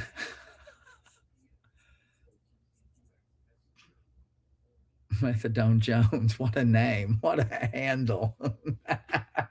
I just heard that handle in my earpiece here. Methadone Jones. Woohoo.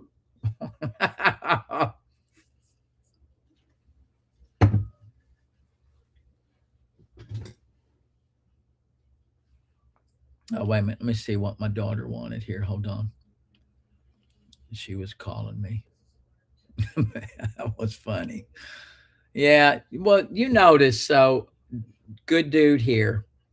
Cares for his daughter, trying to help her out. It's just, but life happens. This is what I deal with. I'm good. That was a great call. Felt bad for the father. I absolutely do. Felt bad for him. But he can work it out, If he tells her just to get her little skinny ass down there and get involved, she'll be able to get her kids. Yeah, but I always ask, 2 years is a long time, but you don't understand. Like, if you've never been in that situation, 1 month leads to the next, and if you're in a big hole, it just almost seems insurmountable to get out. But I promise you, if it's your kids, and the judge is going to ask her, what the hell took you so long? That's what they're going to say. And you gotta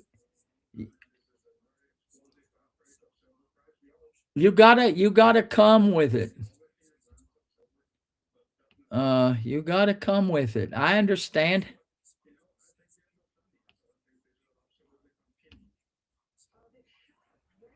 Book a call there, Spartan. I'm not taking anymore. Did you call? Yeah. What'd you want, knucklehead? You know what you're doing? Wait. I'm on the line right now. Still goofing around. Everything all right? Yeah, we just got back from Sam's. Oh, really? Did you get me anything? I got some sushi. Oh boy. I did get you a box of NOLA wafers. They were on sale. Some sushi. Oh, nothing better than Sam's Club. Yep, I got you the 2 boxes of NOLA wafers for $8. There's nothing better than Sam's Club sushi. Shrimp tempura. Love it. If that don't say shits, I don't know what does. It really doesn't. It's good. Okay. All right. I'll trust and then you. we got some rotisserie chicken and some fresh squeezed orange juice. All right. How are the kids? Good. All right. So you are heading out next Thursday? No, tomorrow. I thought it was next Thursday. No. Tomorrow? Okay. Passed away Sunday. All right, baby. Yeah, are you doing all right, EJ? Yes, I'm doing pretty good. All right. Go ahead and really go get this done and over. Well, keep the faith. He got 4 days of grievance pay. Well, there's that. Oh my God. Holy shit. Somebody passed away and he gets 4 days grievance pay. That's my daughter now. At least he gets paid for his suffering. Holy shit, Elizabeth. Woohoo! Who's next? All right, get out of here. Who's next for the All free right. 4-day vacation? I love you. I love you, baby. Bye. Bye. Woohoo! Oh my God. Ford. Yeah, Thank you, Stacy.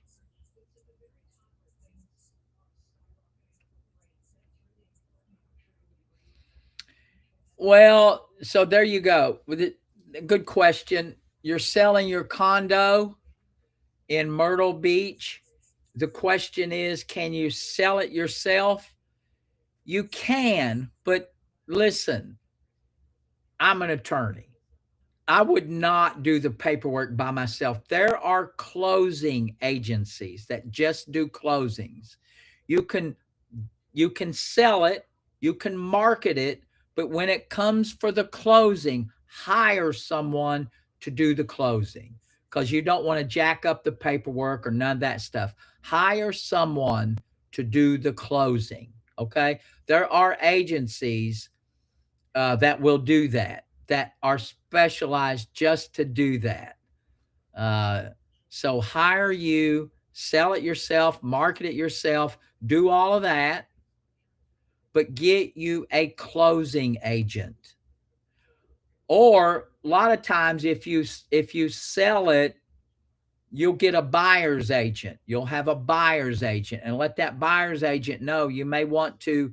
You'll probably have to pay them a little bit, maybe a 3% commission, but let them know you're selling it yourself, and that if they're responsible for the closing, make them responsible, pay them a little extra, and they'll help you. That's what I would do.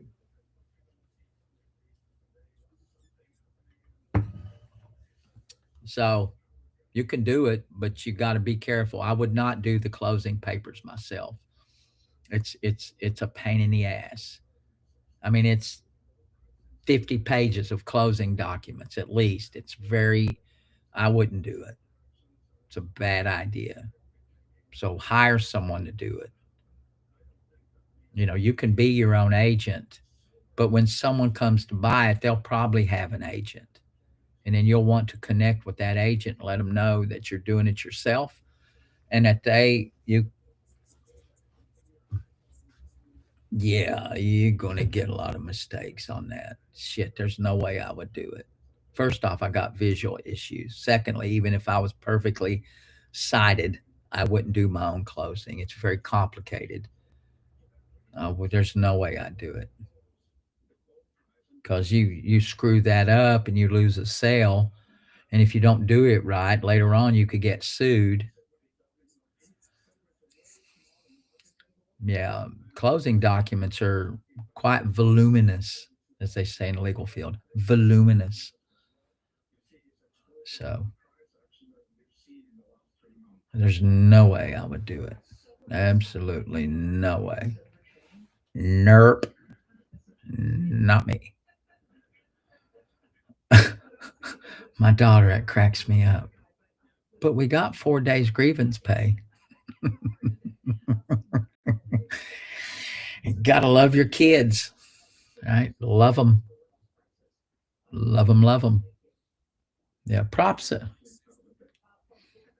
out to the dad trying to help his daughter. He sounded like a good man.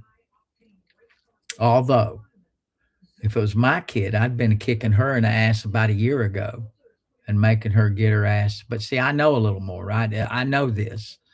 I would have been kicking her in the ass and say, get down there and submit yourself to the court. If you don't know to do that. Yeah, some companies give grievance pay. Yeah.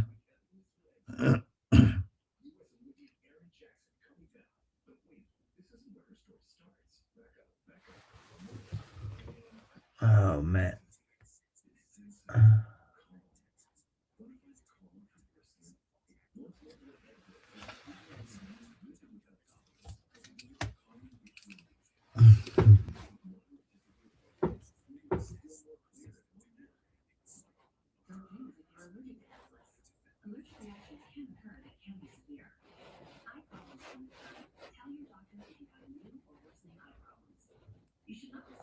Oh, God, I hate these.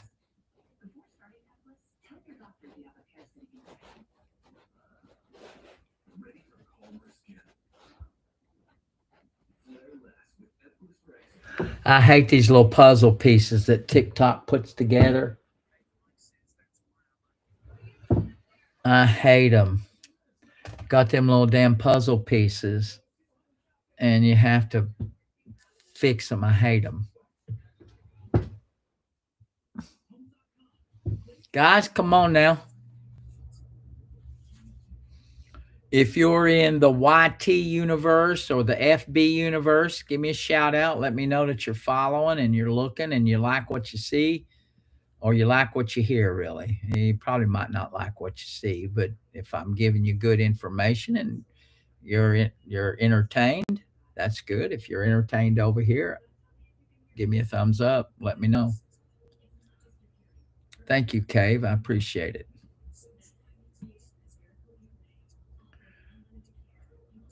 Oh, thank you, Marianne. 191 guys. Y'all gotta.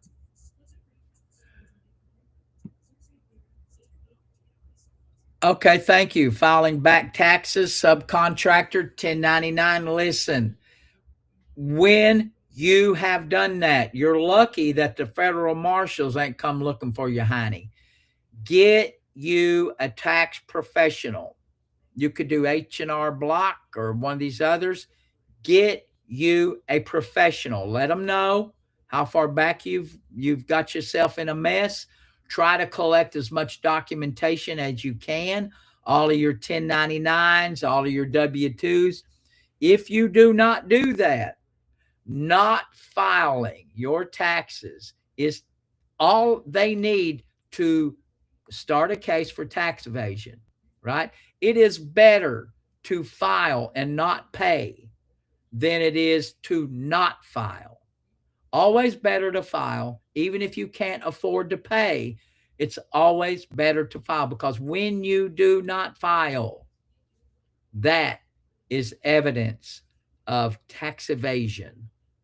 People go to jail for that. Big stars, Snipes, one of the most recent ones that come into my brain.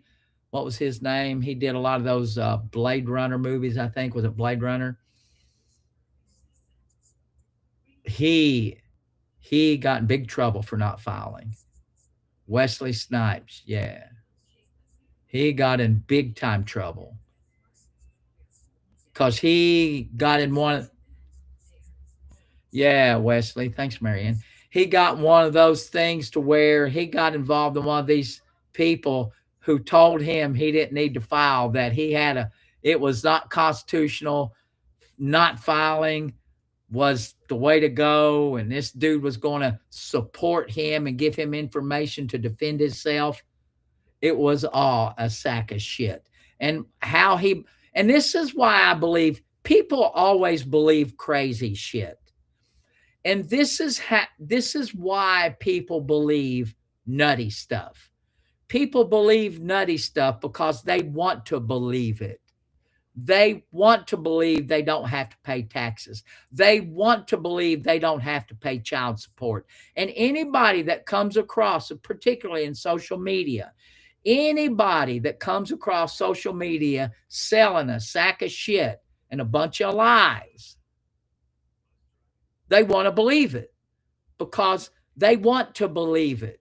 It fits their goal. They don't want to pay child support, so they're going to come up with some kind of person that comes across their news feed that says, hey, man, you don't have to pay that child support. You know it's unconstitutional. That's craziness. And they do it with the taxes.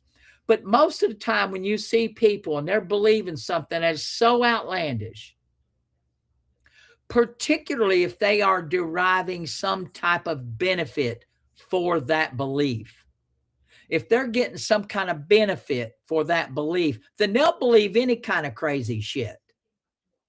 So, no, the taxes, that's tax evasion. Get yourself to a professional and let them know. And that's what happens. I promise you, I'm not fussing at you. You're in the comments. I'm not fussing at you. I'm just telling you that you get overwhelmed with it. I promise you. I had a buddy about 3 or 4 years ago that got behind to the amount of about $800,000. He hadn't filed taxes in about 8 years. The federal marshals come knocking at his door.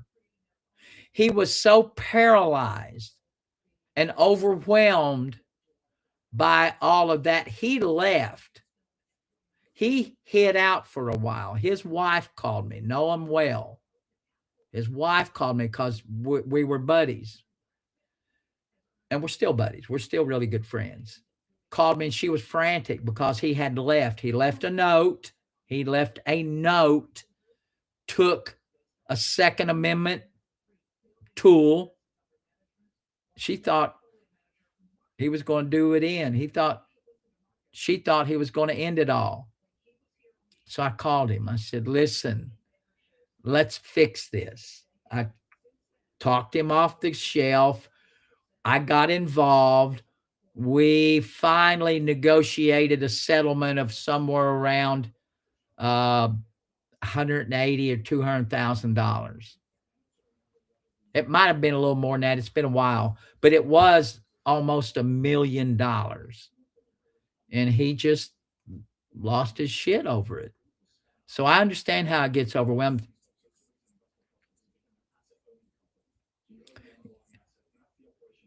First off, get the taxes filed. Oh, yeah, he's doing great. Yeah, he's doing great. See, he's a good guy. But he just got overwhelmed. 1 year led to the next. It's like when you don't show up to church.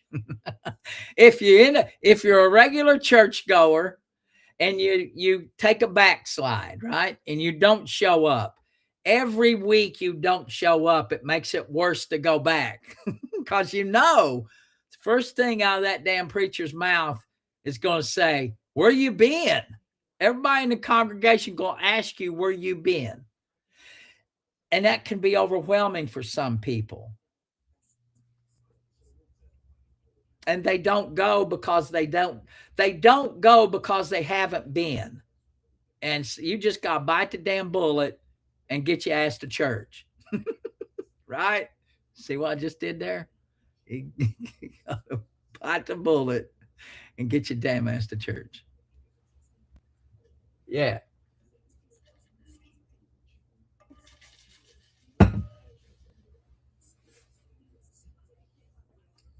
Well, it's a little different with not exercising because you don't have that external pressure. When church and taxes, you got different external pressures. Just not.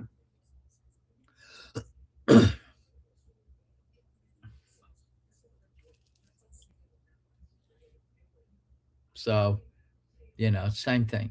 Get your ass to church. So the pressures are a little different. That was file your taxes and get your ass to church. Come on, guys. Let's do that. Let's all make a commitment. File your taxes and get your well, it's tax time. You file your damn taxes. You got it. Hey, I file. I'm getting ready to file mine here soon. Me and my daughter Anna are going to get together and do our business taxes.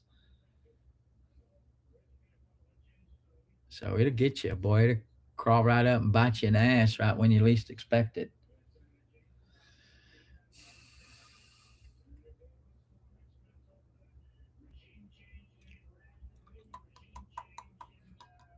Come on, guys.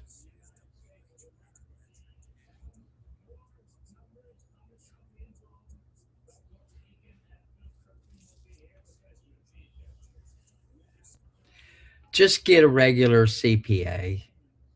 Go into your local CPA office and H&R Block could do it. I mean, they're going to charge you, but just let them know. Say, hey, I'm in a pickle. I need to get these things filed. Just tell them. But you got to be straight up with them. So that's what you do.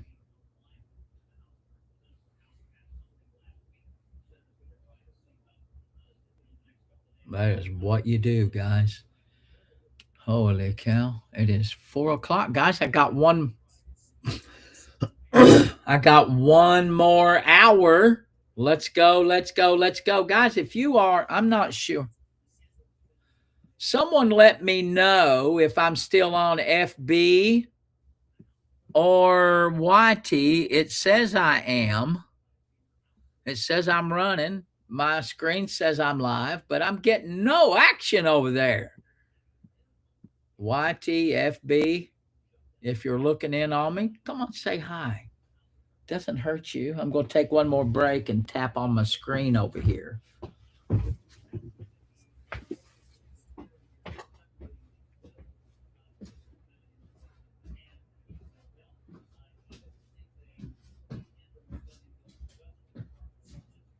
What's up, Elise?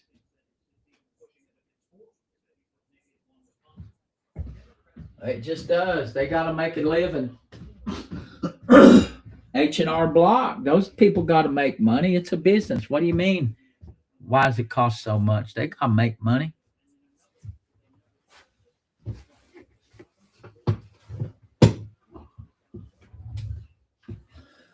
Yep. They got to make money. They're in business of making money.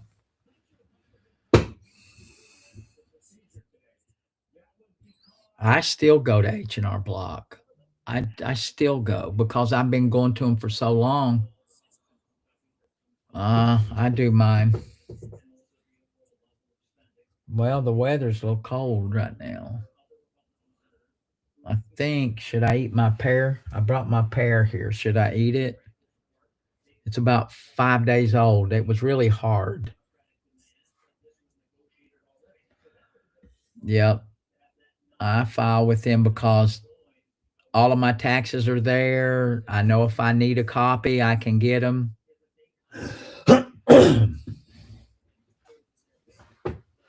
Now, no, my taxes usually cost me about $300 to $400 when I do it, but it's worth it to me. Because I don't have to do it. I might eat it, Gypsy. Guys, there's a bunch of you looking in on me. Let's follow. Guys, I'd love to get to 300 viewers. Get me to 300. Get me to 300. Let's go. Share. Yeah, TurboTax is another one.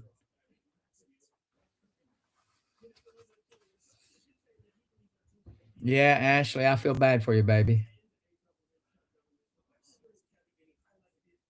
Oh, it's cold already here. Turbo is good. Thank you for sharing, Renee guys. Schaefer E6L. YouTube is working. What's up, Renee? Thank you, Renee.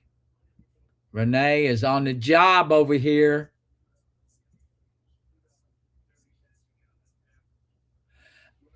I don't know who's dealing with the Suboxone class action. You keep talking. You're the same one that was in my live this morning. I'm in Kentucky right now. Right now, I'm in Kentucky. I'm licensed in Kentucky and West Virginia. Kentucky and West Virginia. It's been a day, guys. Okay, sorry about that. Sure thing. Yeah, Suboxone. I don't know who's involved in that, but I have one of those clinics. My daughter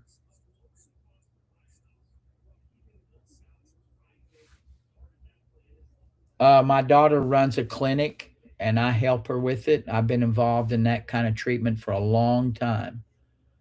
I've been involved in it for a long time. Long time. Renee Schaefer. Facebook is working. Thank you, Renee.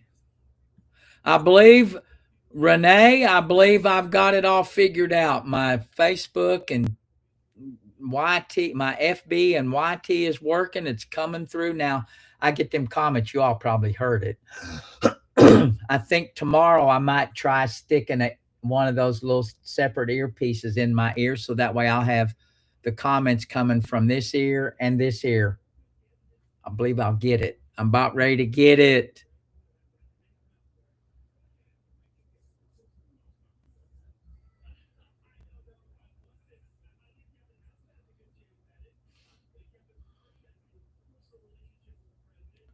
So, guys, thank you, thank you, thank you.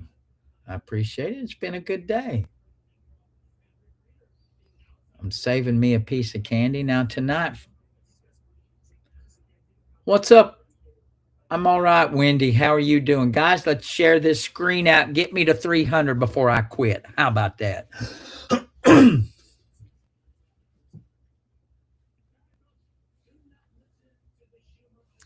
I see some of these creators and they get 1 million likes. I don't know how that happens. I just don't know.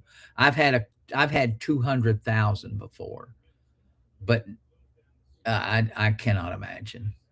Follows, guys. If you are on here and you're not following, how come? I just want to ask you, what is it about this live that you don't like? Follow me. If you're on here and you're looking in on me, give me a follow. If you're not already a follower, hit the follow button and tell me where you're from. Do not tell me if you're already a follower. I want new followers to tell me where you're from. Brand new. Brand new. So tap, share, follow. Every time someone follows me, I get a little noise in my ears. So no one has followed in a while. Hit the follow button, dag nabbit. Doesn't cost you nary penny. Nary penny does it cost. So let's go. I'd like to pick up a couple subscriptions and a follower, either way, before an hour's up. That would be cool.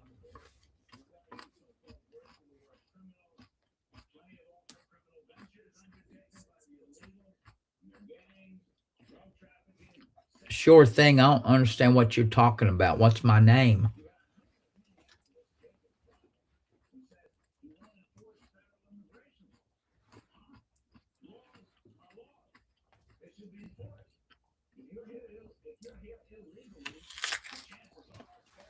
Thank you, God, for the gifts. Oh, a little earlier, I forgot. Someone gave me a hand heart earlier. Thank you.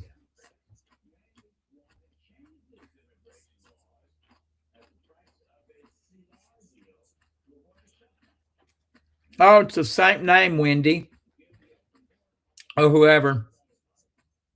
My platforms are all the same name. Now, Facebook's is a little bit different, but YT.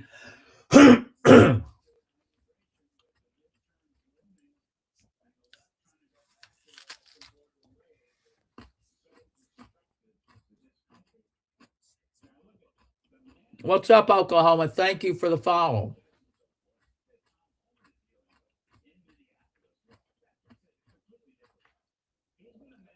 Guys, if y'all have had an automobile accident or you know someone, I don't know, Mel. Let me look and see. Hold on.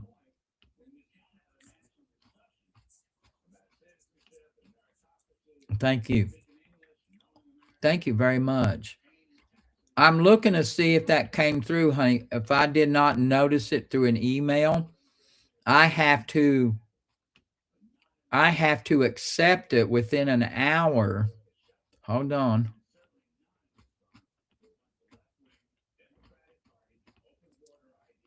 Oh, accept it. Hold on. I might have waited too late to accept it. Oh, no. Here it is. Okay, I got you.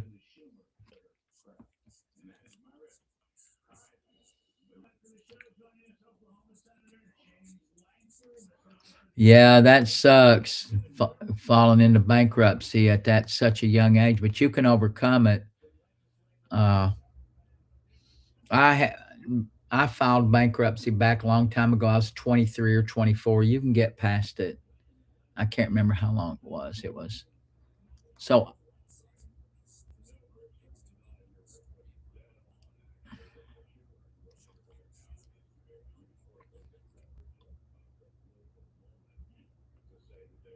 My call's at 6 o'clock. It says 6 o'clock. Jody, is that you, Jody? Jody, it says 6 o'clock.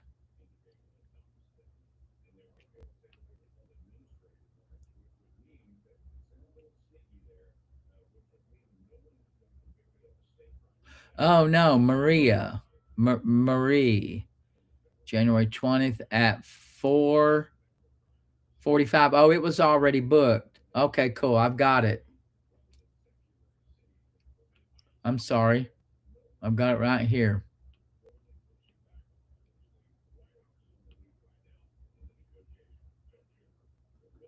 Okay, cool. I've got it.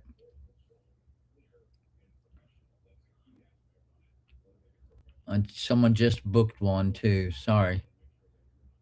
Is that right? Did I get that right? Is that Marie?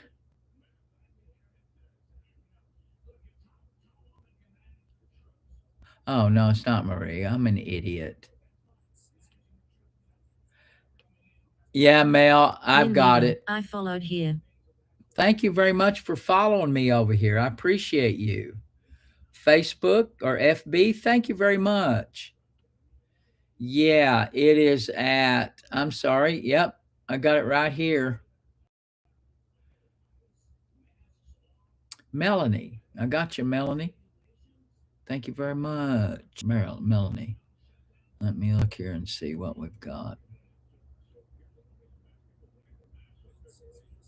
All right, baby, I got you. I got you.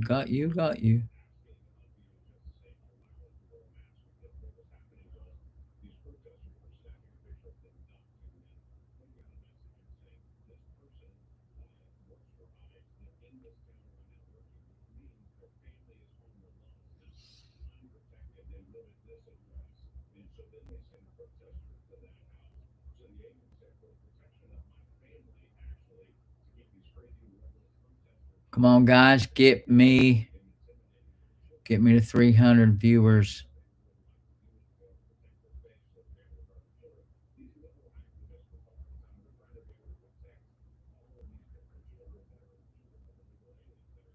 All right, I did not see that, Mel. Thank you for reminding me, honey. I do appreciate it. I really do. So, guys,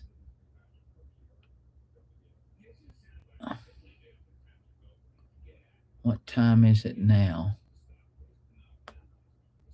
Okay, we've got a couple more minutes. I'll get off here in a couple more minutes and get ready. I think I read your stuff when you booked it. So I'll refresh.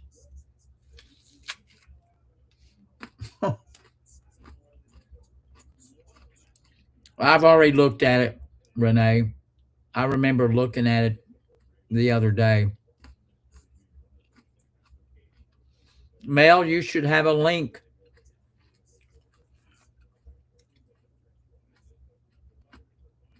Thank you. You're welcome. So you should have in your email a link. You should already have it. There's a link. Click on it whenever it's the time for us to meet. And it works. Thank you guys for the follow. Go to your email and look and see. Guys, thank you very much for the day. It's been fun. I've really enjoyed it.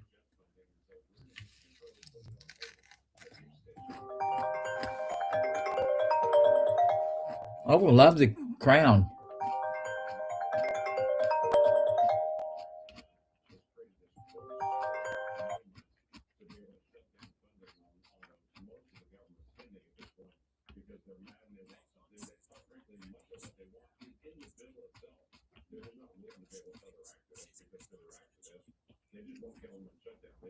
You're welcome, sure thing. Someone called me. I don't know who it was.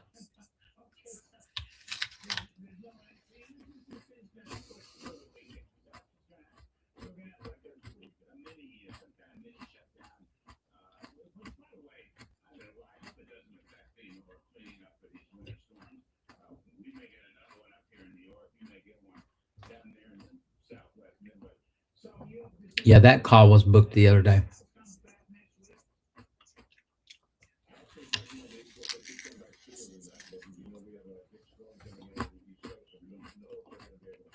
Did she, Elizabeth? That was very nice. You need to send her a thank you card. Even though you thanked her in person, send a card.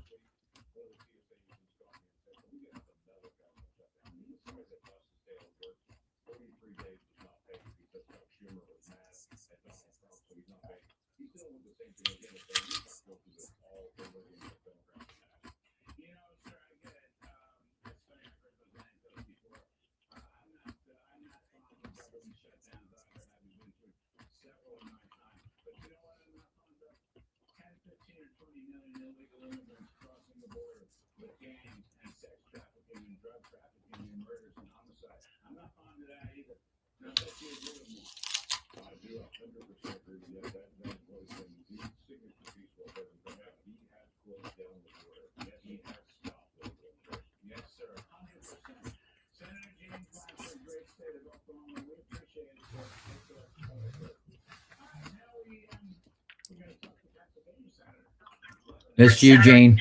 We're going to continue. Hi, how are you, sir? I'm doing well. Who is this? This is Daphne Barber. Okay. What's going on? Sir, I had a quick question for you, and I came across you live, and I'm not sure what type of an attorney you are. Okay. What's your issue? My issue is, sir, is I'm about to file bankruptcy. And I have some items that have been listed for collateral for previous loans that I don't want to give up the items. Is that going to be a necessary evil to give up those items that I had listed? Yeah, when you file a bankruptcy, if you got that stuff up for collateral, it depends on, but so I will tell you, if it's things like furniture and stuff, a lot of times these companies don't want the collateral, but you got to be prepared to give it up. And you have to list those items when you file bankruptcy. Well, you don't really have to list the items that's up for collateral, but when you go to sue whatever company, was it like a payday loan place that you had put up for collateral or something? What kind of collateral is it? Indeed, yes, sir. You are correct. Yeah. So that sound like to me, a lot of times people will do these little loan companies and they'll put cars and furniture and TV up. A lot of times these places don't even want that stuff, but they could. So you got to be prepared that when you list them as we list them on your bankruptcy, that they could come after it. Yes, sir. Okay. Okay. So, yes, sir. So go ahead and do that, and just be prepared that if they come knocking, to just give it up. And I think that's pretty much it. But most of the time, they don't want them. Okay. Yes, sir. Thank you for your time and your expertise. Yes, ma'am. You're welcome. All right, Have baby. a blessed You one. be good. Bye.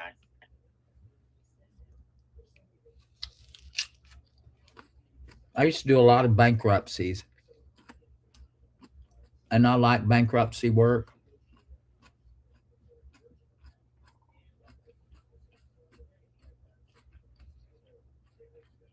Two things I always liked when I practiced.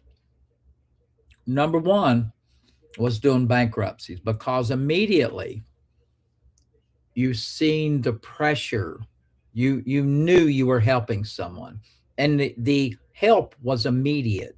When they come into your office and you first qualified them for bankruptcy, and you told them they qualified for bankruptcy, and you sat down, you could just see the weight.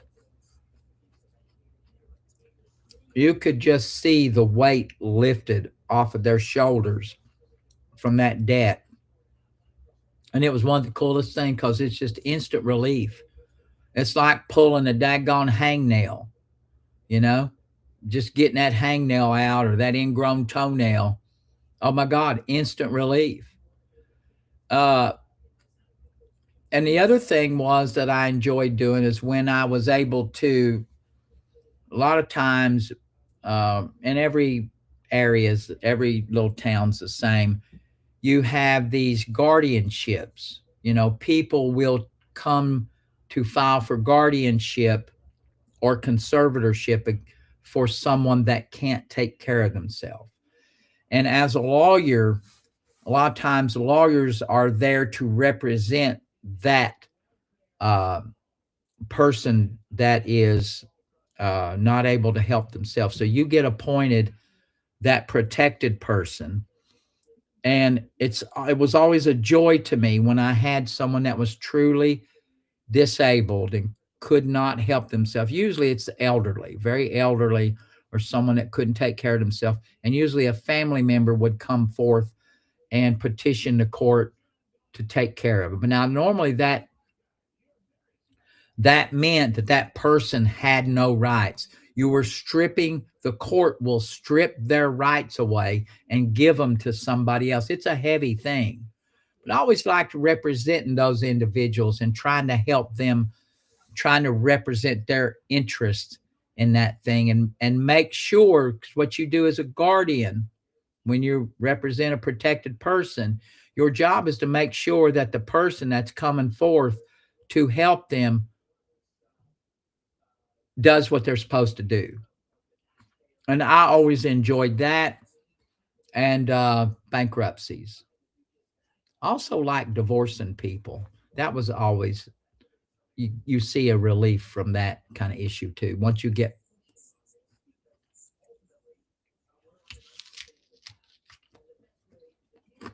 Cave, I have no idea what you're talking about. Like, no idea. I have my headphones on.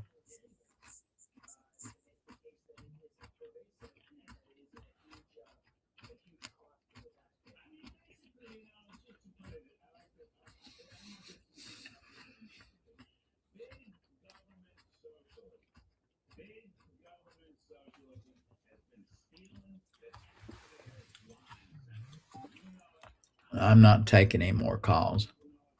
Somebody's calling me.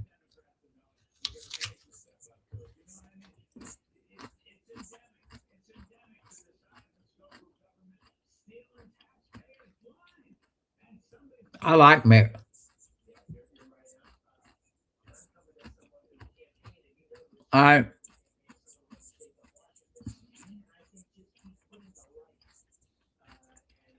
The judges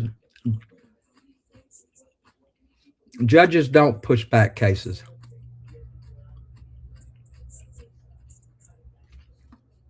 It's a pair. Judges don't push back cases. Lawyers do.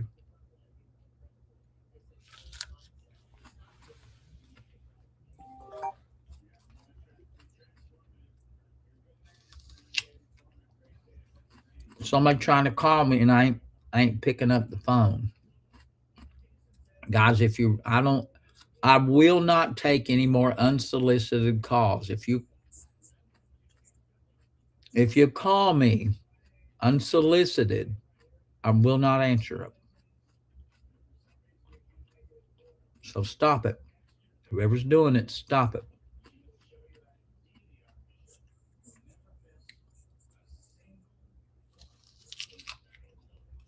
Because if I pick up the phone and it's unsolicited, you might not like what I say.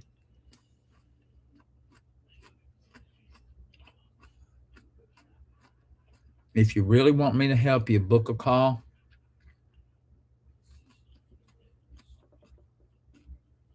See, some dumbass is doing this again.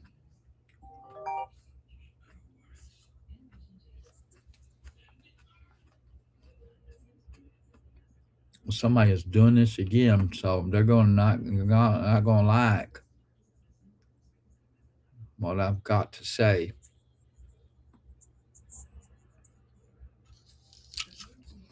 What's up, JPP? You know me. And a couple more minutes.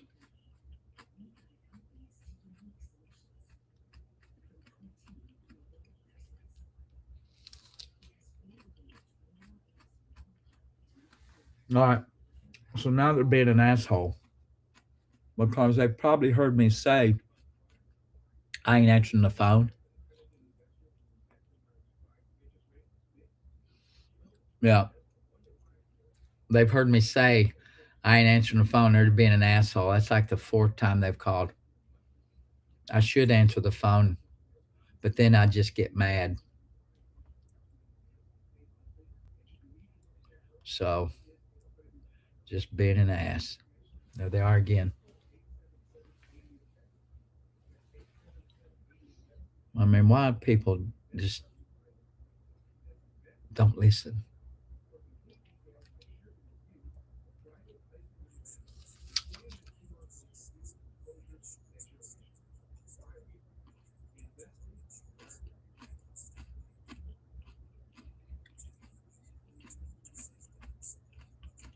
I don't know what you mean about dropping insurance and having Kentucky pay. I don't know what that question is.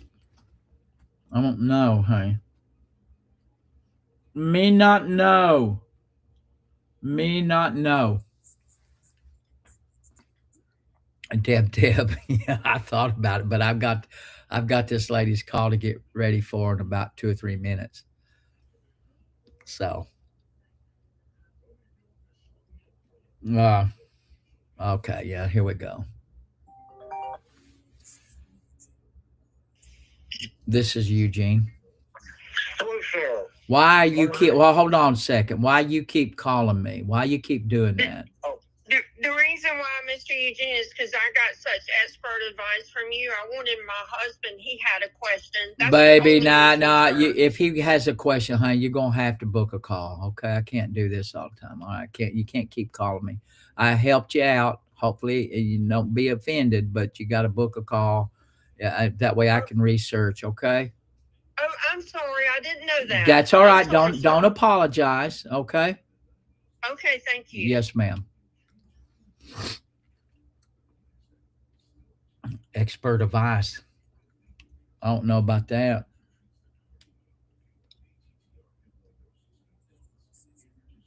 I'm not sure how expert it is, but guys, I don't really do unsolicited calls. It is very annoying when I do when I take one. I like doing it, but I want to know what the issue is. If I don't know what the issue is, I don't know who it is. It makes it worse. At minimum, you just get on here and tell me you've got an issue. And if I want you to call me, I'll say call.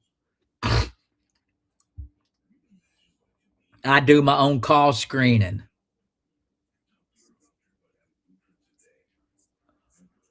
I'm not real fancy here. I do my own screening. So, guys, all right, I'm getting ready to go. It has been big fun, guys. Listen, right? If life and law collide in your world and you don't know what to do and you're just wore out with worrying about it and you can't figure out where to go. So what you do, guys, whenever you have an issue, maybe your rear end's in a crack and you've exhausted all of the options that you have on the top of your pointed head. So what are you supposed to do if that happens to you, guys? What are you supposed to do? Somebody tell me. Got 2 options. Somebody tell me. Way to go, Renee. Give a holler, only when asked. Give me a holler, Sue. Thank you. And book a damn call. Thank you, guys. I'll see you. What's up, half-assed? Thank you, guys. Book a call, guys.